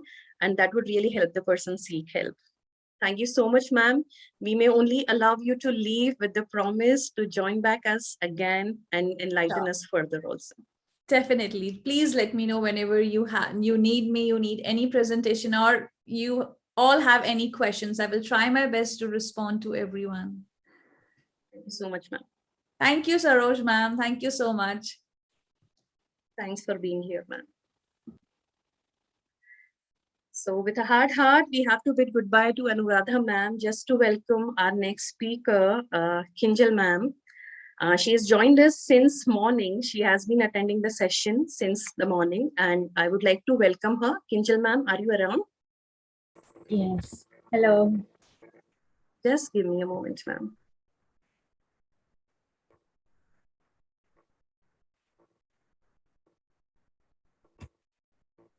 So we have Ma'am Kinjal Chauhan. She's a psychologist, yogic science, and holistic health professional residing in London, UK. Before I begin, I shall like to quote Nelson Henderson. He said, "The true meaning of life is to plant trees under whose shade you do not expect to sit." Another one, true happiness comes from a sense of inner peace and contentment, which in turn must be achieved through the cultivation of altruism, that is, the act of selfless concern for others, of love and compassion. These were the words said by the Dalai Lama in his Nobel Peace Acceptance speech in the year 1989. Who could be a better person to demonstrate altruism and compassion as a direction to achieve true happiness than Ma'am Kinjal Chauhan herself? Accredited by the British Psychological Society, BPS, adorned with person-oriented postgraduate in psychology and yogic science and holistic health. She strives with a mission to provide mental health support to adults and children who are going through emotional, physical, and psychosocial struggles. She graduated with her BSc in yoga, psychology, and environmental science with a distinction, and her MSc in yogic science and holistic health, again with a distinction, from Dev Sanskriti University, Haridwar, India. During her social work internship days back in 2013, she worked for the children in a care home in order to teach them moral values, support them emotionally, play different games, and bring joy in their lives. In 2015, working as a yoga freelancer and a counselor in Bharuch, India, she provided yogic treatment to patients with hypertension, diabetes, PCOD, obesity, stress, and anxiety, keeping in mind the goal of holistic health. In 2016, she worked as a yoga teacher in Kendriya Vidyalaya, Vadodara, India, wherein she assisted children with their academic performance and their exams preparation. She provided emotional, psychological, and practical support to vulnerable adolescents with mental health problems within the school and correlated mental health unit. She completed her MSc Psychology, BPS credited with merit through BPP University, London, UK. With certificate of 200 hours yoga teachers training certification from Mysore, India, delivering yoga, mindfulness meditation, stretching, and wellness sessions, not only in India, but across the globe, a true Indian by heart, spreading the power of holistic healing and happiness through yoga in foreign country itself shows your belief in the eternal healing power in ancient Indian practices like yoga. Ma'am, we all are already captivated by your life journey and would love to listen more of it all from you. We welcome you and the session is all yours. Thank you. Thank you very much, Neha, for such a long and wonderful words for me. And I really, I feel honored to be here. And thank you very much, Saroj ma'am, and the whole staff and all the members of this university for providing me this wonderful opportunity. So just give me a moment. I will be sharing my screen. So I hope you can see that, right?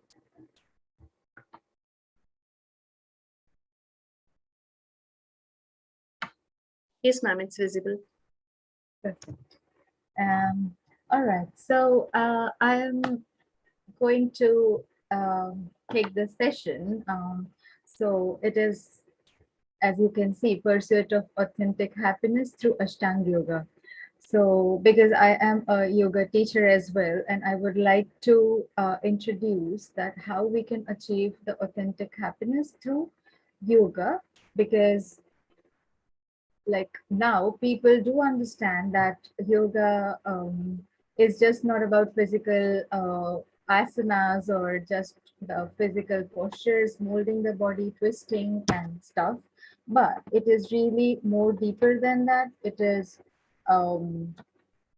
so let's see how it goes.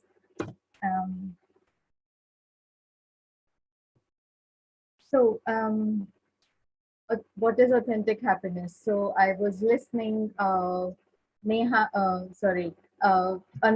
ma'am and also Gurmeet sir. They were just so wonderful and fabulous in their speech. I was just mesmerized by their speech.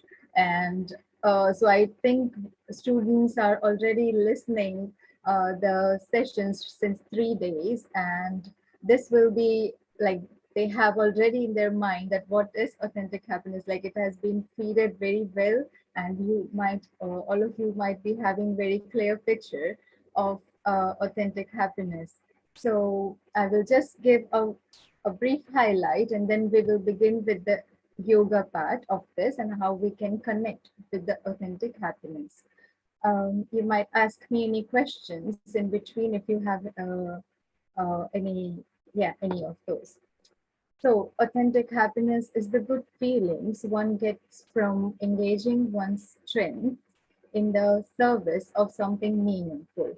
So this is what we have understood. So I can just give you a small example. So like if you are living a very happy life, fulfilling your body needs, that is something a pleasant life. Then secondly, you can add good life. That is maybe you have a you have skills or you have very good strength like kindness or compassionate nature, so you can give it to um, so that is what you are going to strengthen it by providing that in the form of service to the people who needs, so like the needy people. So as a volunteer, you can work for, you are working for any service, so serving the patients. So this will be adding meaning to your life, meaning to their life, and authentic happiness, that you are satisfied. You are not getting paid, but then you are receiving lots of satisfaction in return. So this is what a very basic meaning and a very simple example of authentic happiness. Um, so how can we connect it with yoga? So first of all, I would like to just define what yoga is. So according to Lord Krishna, he says that yoga karmasu kaushalam, which means that excellence in actions is yoga. Even if you do a very small action, that may be just wiping the floor or just doing your homework, but if you do it with full concentration, full awareness, taking all your how to say, keeping your whole mind and engaging yourself completely in that particular action, that is yoga. So it doesn't mean that yoga is to just do the physical activities or do the pranayama, just the breathing things to keep physical and mental body in balance, but it is way beyond it, right? So skillful living and excellence in actions is yoga. So when we are engaging, so that's what authentic happiness is about, right? So when we are completely engaged, we are having an uninterrupted flow going on. We are performing any particular um, action, any particular thing, then that is yoga, and that is what gives us the authentic happiness.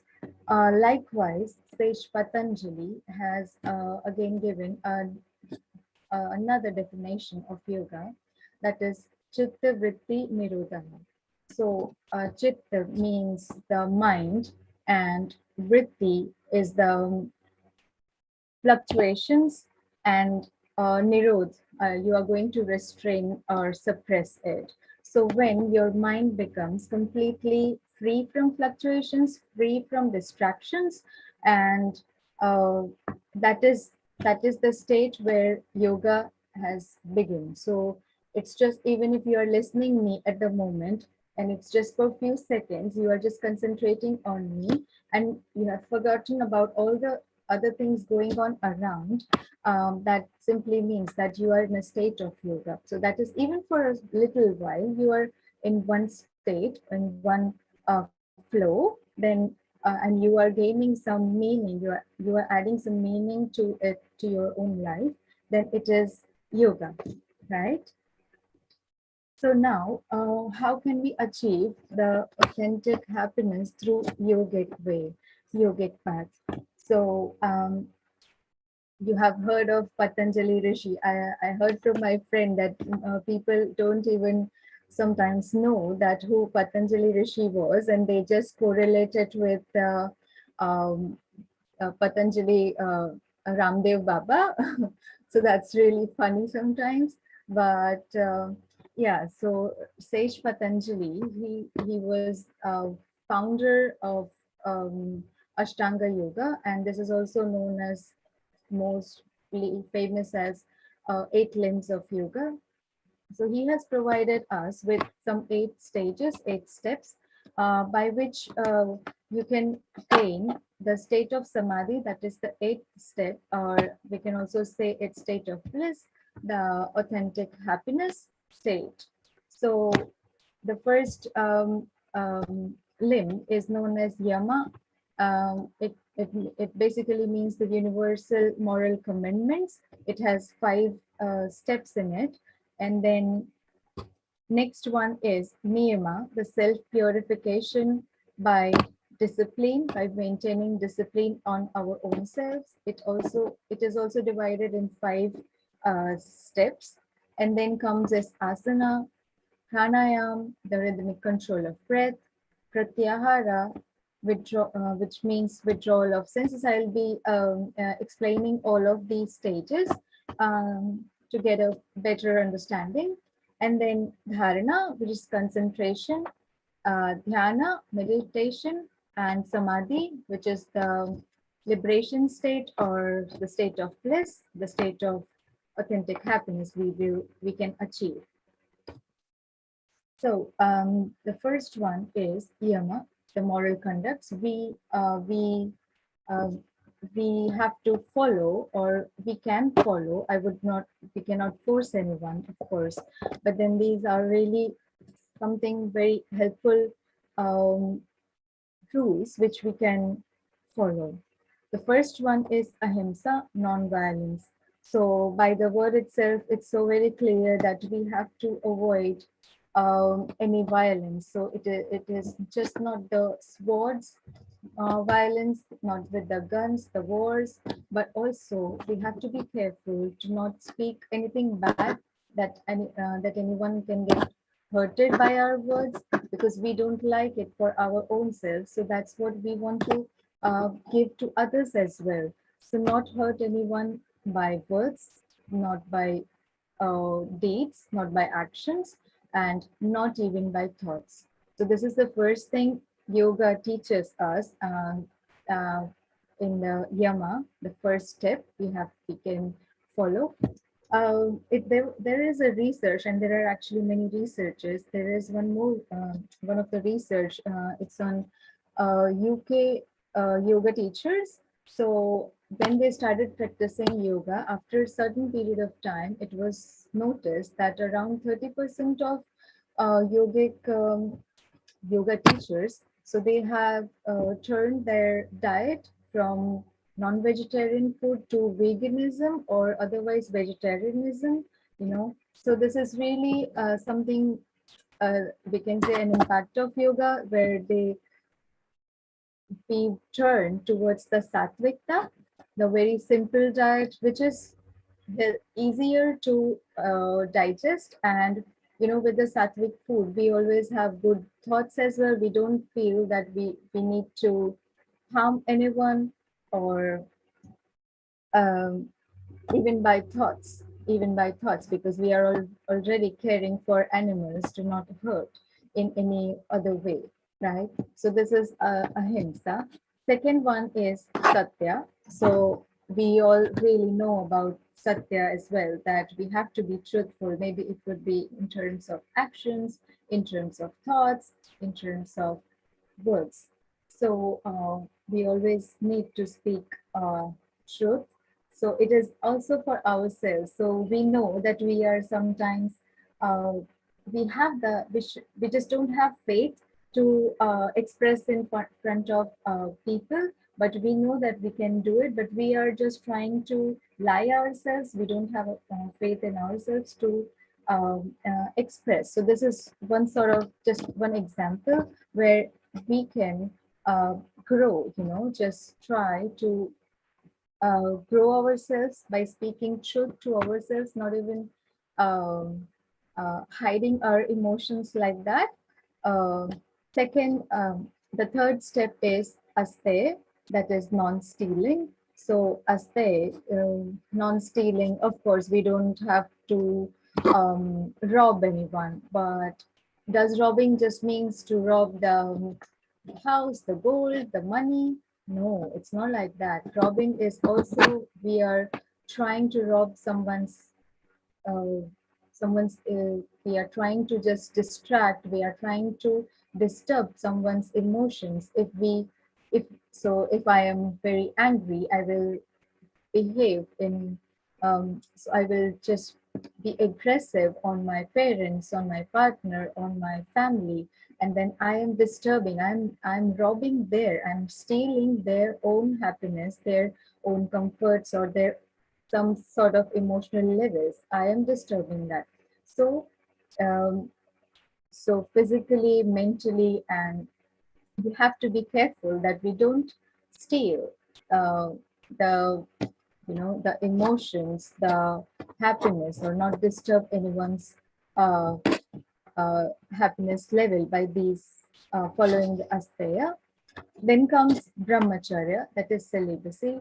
And so it is more about at some, so Patanjali Rishi was focusing that the people, the pupils who are engaging in yogic practices, they should follow the brahmacharya and specifically maintain the energy in the body so that they can utilize it for further development of their own in the yogic process.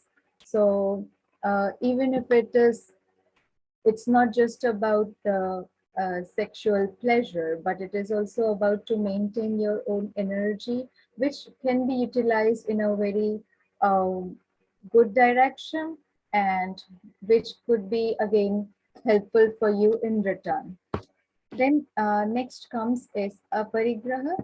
So Aparigraha is, you don't have to store, like we have the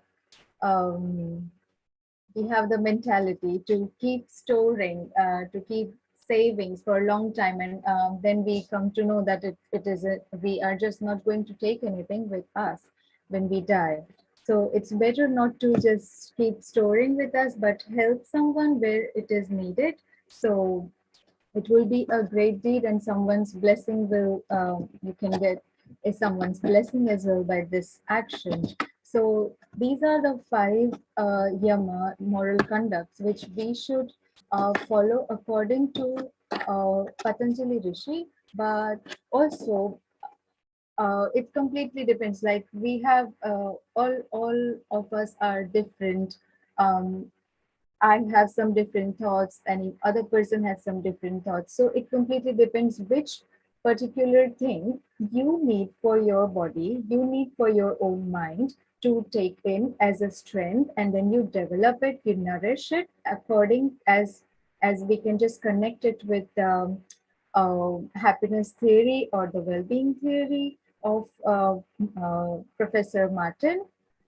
So you can take any one of this and just imply in your day-to-day life to build yourself, build your own strength, and then nourish it, and then add meaning to it. Next comes is niyama, the ethical rules. Now this is something we require for our own development, that the previous one was more particularly for the society as well, and now this is for our own selves development. So first we will begin with Shauch, that is the cleanliness, purity of body and mind. So as it is important, so regularly we take a bath, we clean our rooms, we clean our home, and then we feel good about it, right? Similarly, it is important to cleanse the mind as well. So it is something very nice to take to clean the mind as well. So how do we clean the mind? So there are in psychology as well, you can follow, you must be knowing many techniques that you either you can take, as Anuradha ma'am stated, that you can do 5 such things maybe to please your partner, but then also for yourself you can gift something, that you need to do some 5 things, that today I don't have to think bad about myself, I have to appreciate for what I am. So some thoughts which can just make you healthier, make you feel healthier. So just cleanse the old and unwanted thoughts, the toxic thoughts, and then just rinse your body with positivity. And yeah, so this could be one option for the mind and body purification. Second stage is Santosh. So it is contentment and inner happiness. Now, it is really hard for every one of us to be content with what we have. We always feel that other people are more satisfied, or if he or she is having that, why am I not having? So we don't appreciate what we really have within us, or whatever we have. So maybe just I remember Gurmeet Sir speaking about his daughter, and still she was so strong. She was contented that she has still the whole body. It's just one limb she don't have, but she has the other body. So we have to appreciate ourselves for what we are today, for what our parents have given us, for what the universe is doing for us right now. We never know that this knowledge, what we are storing right now, will come back to us and help us in some or the other way. We never know this. We we didn't have any uh, such I would say a thought that this uh, COVID-19 would make us suffer in such a in such worst manner. But then this has again brought our yoga culture back to life. You know, people have understood the importance of health by this. So you never know when certain things will be helpful. So always we should be happy, contented that at least we have this, even if we don't have that other thing. So and so. Um, Perfect. So then next comes is tapas. So that is penance or the removal of impurities. So this is a wonderful rule, I would say, again, to strengthen our own quality. So if you know that I am weak in either to speak in front of someone, or I am weak in any of the quality you feel, and then you decide that today, or yeah, you can just take one day in morning, you can just say that in the whole day, even if those obstacles will come around me, but I'm not going to let myself down. I will face it, I will struggle hard, and I will keep my uh, all emotions strong and fight against it, and uh, struggle and just fight it. So that's what tapa is, the removal of our own impurities or the negative things which we don't want them to be hover over us. So we need to just strengthen them uh, uh, by this penance, by this tapa. Next come is swadhyay, that is study of self. So no one else knows us better than ourselves, right? So we know that what are our weaknesses, what are our strengths. So it is very good thing to understand ourselves.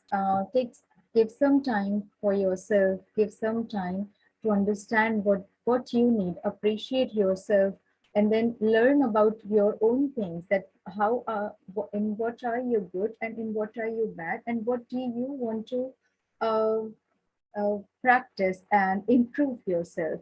So this would be a wonderful practice, and you can always take guidance of your teachers, of good books which you want to uh,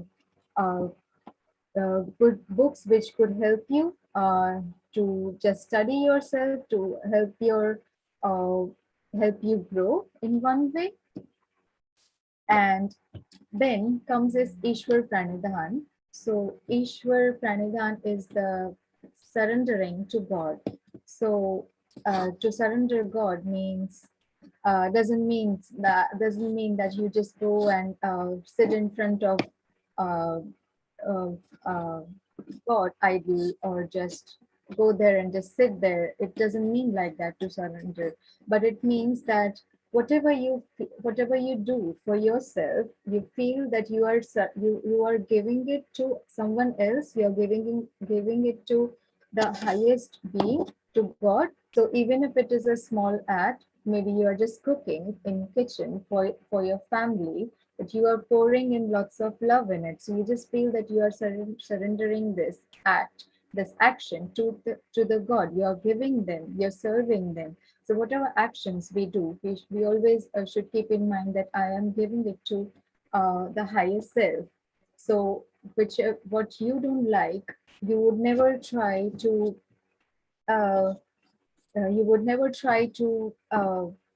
give them something bad, right? You would always want that the place is cleansed and he is well nourished. Every time you give the fruits, you keep the fruits and everything, so God is always happy. So likewise, even you do any of the actions, you should always we should always think that it is I'm giving it to God or giving it to higher self. So it is something I have to give everyone a very wonderful and amazing thing which I would like to have for my own self. Yes, so this is the niyama, the ethical rules, which we should follow according to Patanjali Rishi. After we follow, after we have reached to this extent, after that we have to start with the asanas, that is the posture. He says that after you are eligible for both those stages, after that you are eligible for asanas actually. So what does asana mean? So asana is sthiram sukham asanam. So sthir means to be steady, as we all know, and sukham means comfortable. Asana means the posture. So it is not necessary that you have to always mold your body and you have to show the strength you have in your arms and do the headstands or handstands. It is not asana, but the stage where you are sitting or wherever you are today at the moment and you are comfortable in that position, then that is known as asana. So that is your mastery in that asana, and you are comfortable and you are able to engage your mind in certain things, then that is known as asana. So it is also said that it is practice to gain balance in emotions, endurance, and health, and therefore the practitioner frees himself from all physical and mental distractions. So yes, when you are balanced in your physical health, then mentally also the distractions would just, you will be easily able to tackle them. And body, so there was one speaker who just said that body is just not meant for your own entertainment, but then it is also responsible, or you can also use it to serve the society. So if you are healthy, then you can even keep your family healthy, your society healthy, the community healthy, and likewise. So this is so important to maintain the physical health, and which then takes us to next step, that is the mental health. Pranayama, the next step is breathing regulation, breath regulation. So we all are aware of different breathing techniques. We have Anulom Vilom Pranayam, we have Kapalbhati, we have Nadi Shodham Pranayam. So there are certain pranayams which has certain effects on our body, our nervous system, which balances the functioning, and that's why we are able to balance our thoughts, our emotions. So it's always said that whenever you feel angry, so you just don't say anything at that time, just take 2 or 3 deep breaths, and then you will be able to calm yourself very soon.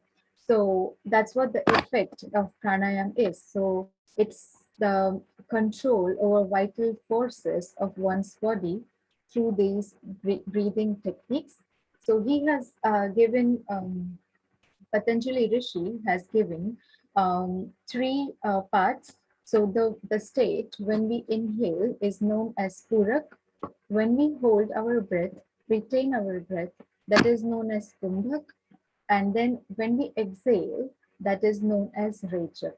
So these are the 3 parts. When we do in this form, it becomes the pranayam, and then it becomes really helpful for our body, for our mental state, to make it more balanced, our emotions, and then we can gain a good health. So after that comes is pratyahar. So just following to the mental health after pranayama, where we have controlled our breath, we are controlling the senses in pratyahar. That is the normal movement of our senses, that are eyes, nose, ears, skin, and tongue. So we always move towards outer side. So if we see something delicious, then our tongue, our mouth will start being salivating, and then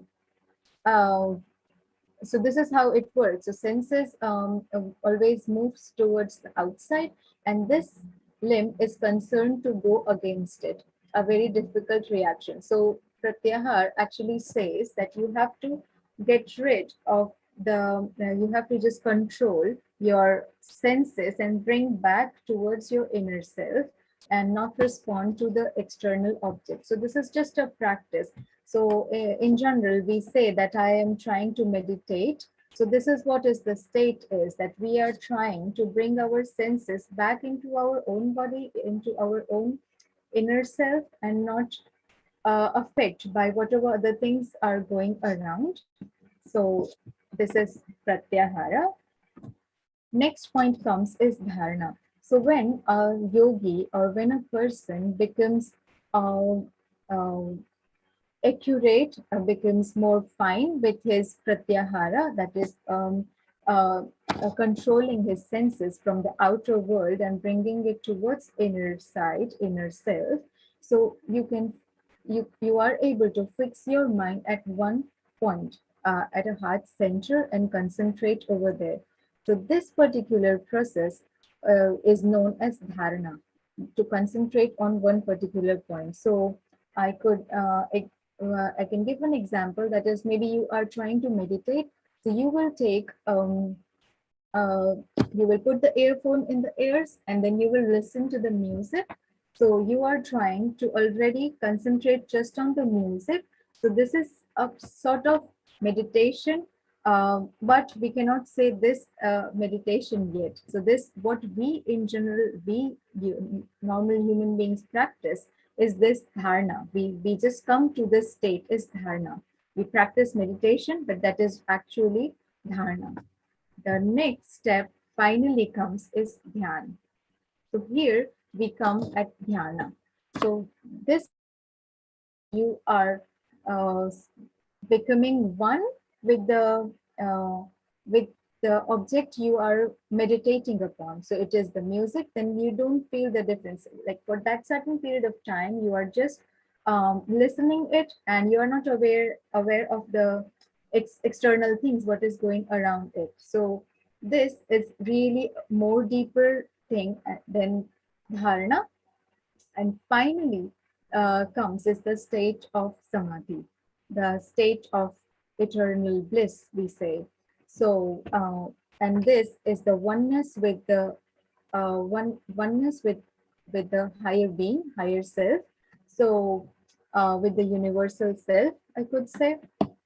In terms of authentic happiness, we understand that dharana, dhyan, samadhi, like these are all in one flow. So it can be in an uninterrupted flow, and then we are focusing on just being one with whatever thing we are doing, engaged completely in oneself, and we are still contented, we are happy at this stage. So that is what is the bliss is, the authentic happiness is, right? And this is how we can gain authentic happiness through Ashtanga Yoga. So by these steps, it's not necessary that you should follow everything, but whatever you find necessary for yourself, you can just pick that from it, and then you can utilize it, you can practice it on yourself. So I just wanted to share some small steps. What we can do is that to gain authentic happiness. So the first one, we could just identify and practice your own personal strength. So it is about you need to just sit for some time and think about yourself, that in whole day or in some, in the past, what are you doing, what sort of things you like to do, what sort of things you don't like to do, and what you want to do, what you want to improve in yourself. So identify, and then you are going to practice it. So this is the first step of your authentic happiness, towards authentic happiness. And then secondly, you can just take small aims for whole day, that if I don't have patience to or I get angry on someone so very quickly, then I'm not going to do so. So you just take a walk or just aim in the morning itself, that today I am not going to do this for just for 5 times. And if 6 times it happens, I can be angry, just for sake of your own self. But then for 5 times at least, I will try that. Even if people try to make me angry, I won't be. Yes. So this could be one another step towards achieving your own, because after you win your battle, that is after you have completed the goal, that you didn't get angry at all, or you at least followed 5 times, you're not going to get angry, then this will be your you won the battle. So you can be you will be satisfied, you will be happy that yes, what I promised myself, I proved it to myself. You don't need to prove anyone else, right? Thirdly, do not be so hard on yourself and love yourself. So we always try to be hard because we see others and then we think that, why can't I do that? So it's all right. So today it is not so good. I'm fine. Whatever I am, whatever feelings I have, or whatever uh, physical look I have, I am happy with it. I am satisfied with it. And I love myself. Appreciate yourself. So this is, you are providing your own self a very good energy, giving yourself very love, because until you start loving yourself, you cannot love anyone else. You cannot give that same feeling to others. So this is the first thing. And then what you like for yourselves, you don't want to repeat or give to anyone else, whatever you don't like, right? So same thing we should apply for others as well. That will in turn give you the happiness. And you will feel content by it, that yes, I did something today which I didn't like for myself, then why would I give to anyone else such sort of feeling or such sort of action that would that would make anyone feel bad about himself or herself, right? And a last one, I could say that target your physical, mental, social, emotional, or spiritual health well-being. So yoga is just not about physical or mental health, as I said earlier as well. So you can target any of these in which you feel that you want to um, discover, you want to make something, you want to find out something more from you, or you want to improvise yourself in certain parts in these sort of healths, then you just uh, identify it, practice it, and then you will find yourself in a wonderful state which you want to be. So I would, yeah, just say at the end that some days you just have to make your own sunshine, right? So yeah, that's it for now. And thank you very much.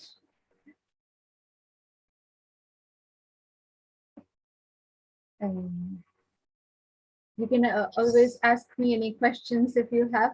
I'm happy to answer anything. Thank you so much, Kinjal ma'am. As ma'am just mentioned, if you have any queries or comments, you may please use up the chat box to communicate the same.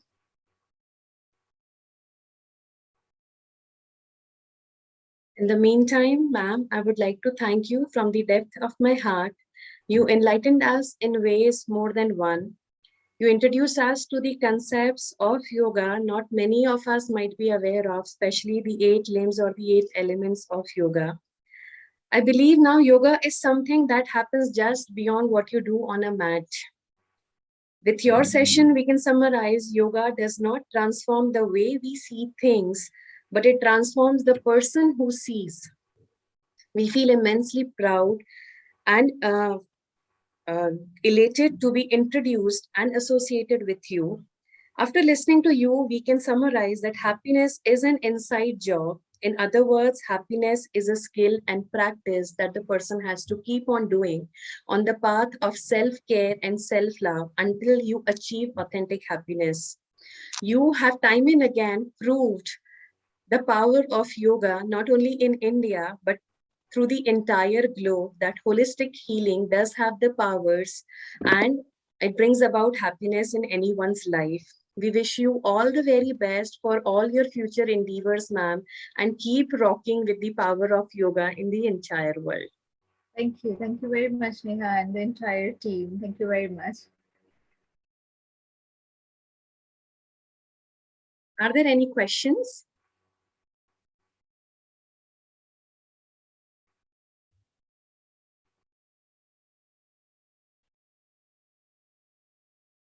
Ma'am, there's a question, like if you would like to take it up. Will you acknowledge relation between brain and GI? I guess it's gastrointestinal tract through parasympathetic nerve.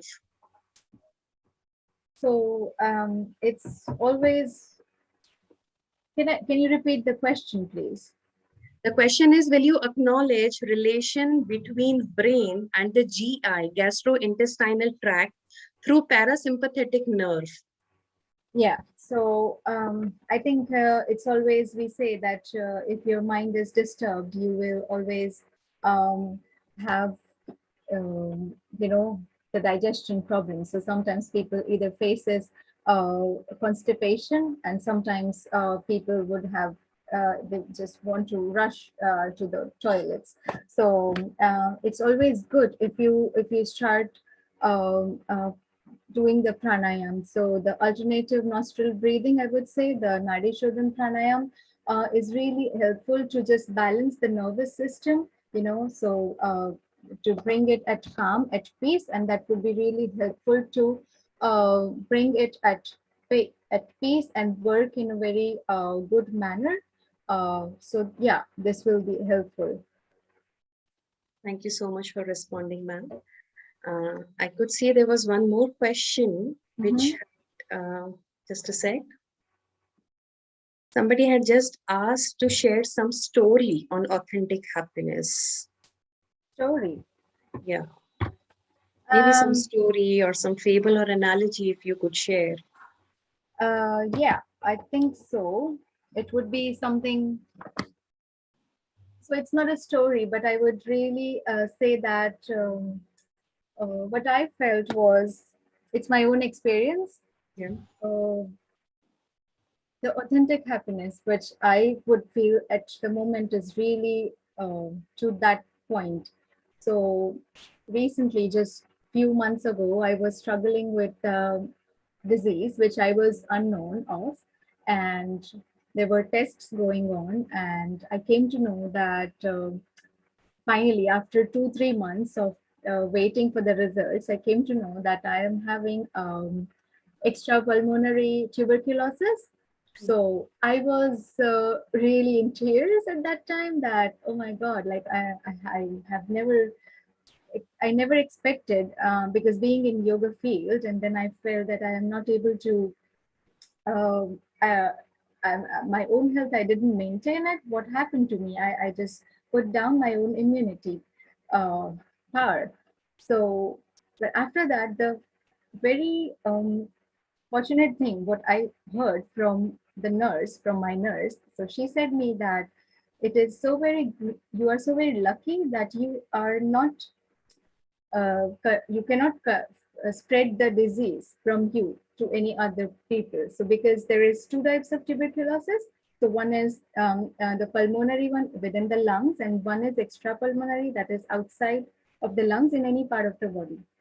So that's what I have.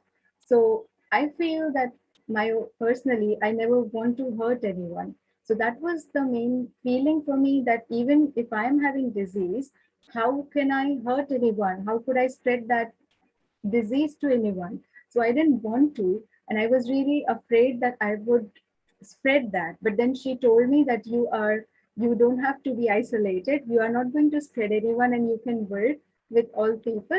So that's what authentic happiness I felt, that I am the person who do not feel or give bad thoughts for anyone. Then how could I give something bad to any other people just because I'm having a disease? So I think that was authentic happiness for me. I hope it makes sense. Thank you so much, ma'am, for sharing such a personal experience. You just justified what Gurmeet sir had mentioned in the morning session, that we can seek joy even in the times of hardships and adversity. Having said this, I pray and hope for the well-being, your physical, mental, emotional well-being, because I have seen you as a person through your description that you have a person who truly believes in kindness and altruism. You have been helping people throughout the world. So definitely God and destiny would be kind to you. So wishing you all the very best of your health. Yeah, I think there was just one question, if you don't mind me to answering it. It was about Surya Namaskar or Surya Namaskar and happiness, the direct relationship. Is there a direct relationship between Surya Namaskar and happiness? So basically, Surya Namaskar is a very dynamic flow. So it intends to make your body more active. So if you are, sort of in low mood, or I would say anxiety or depression, such states, then it will be really helpful for you to make your body more activated, more well functioning, to make very active in all sort of things. So this would be a one wonderful relation. So yeah, it would finally bring you to happiness level if you practice it daily, but not if you are hyperactive or state. Makes sense. Well, ma'am, the chat box is flooded with the messages full of gratitude for you and your kind words. We were elated and truly joyful to have you today for the session, and knowing that you joined since morning, like at around 12 noon when the session started, you had been patiently waiting and listening to other speakers. So we thank you again for that. With this, we come to the culmination of the 4th day of our international webinar. I would like to thank all the attendees and the audience, all my seniors, my gurus, my mentors, my facilitators, the veterans from different fields who have joined us in this common journey in the pursuit of authentic happiness. Tomorrow being the 5th and the last day of the international webinar, I humbly request all the members from the audience to please join us in our journey and let us achieve our common goal. With this, I would like to conclude today's session, and I would like to thank each and every one of you for being here. Thanks a lot.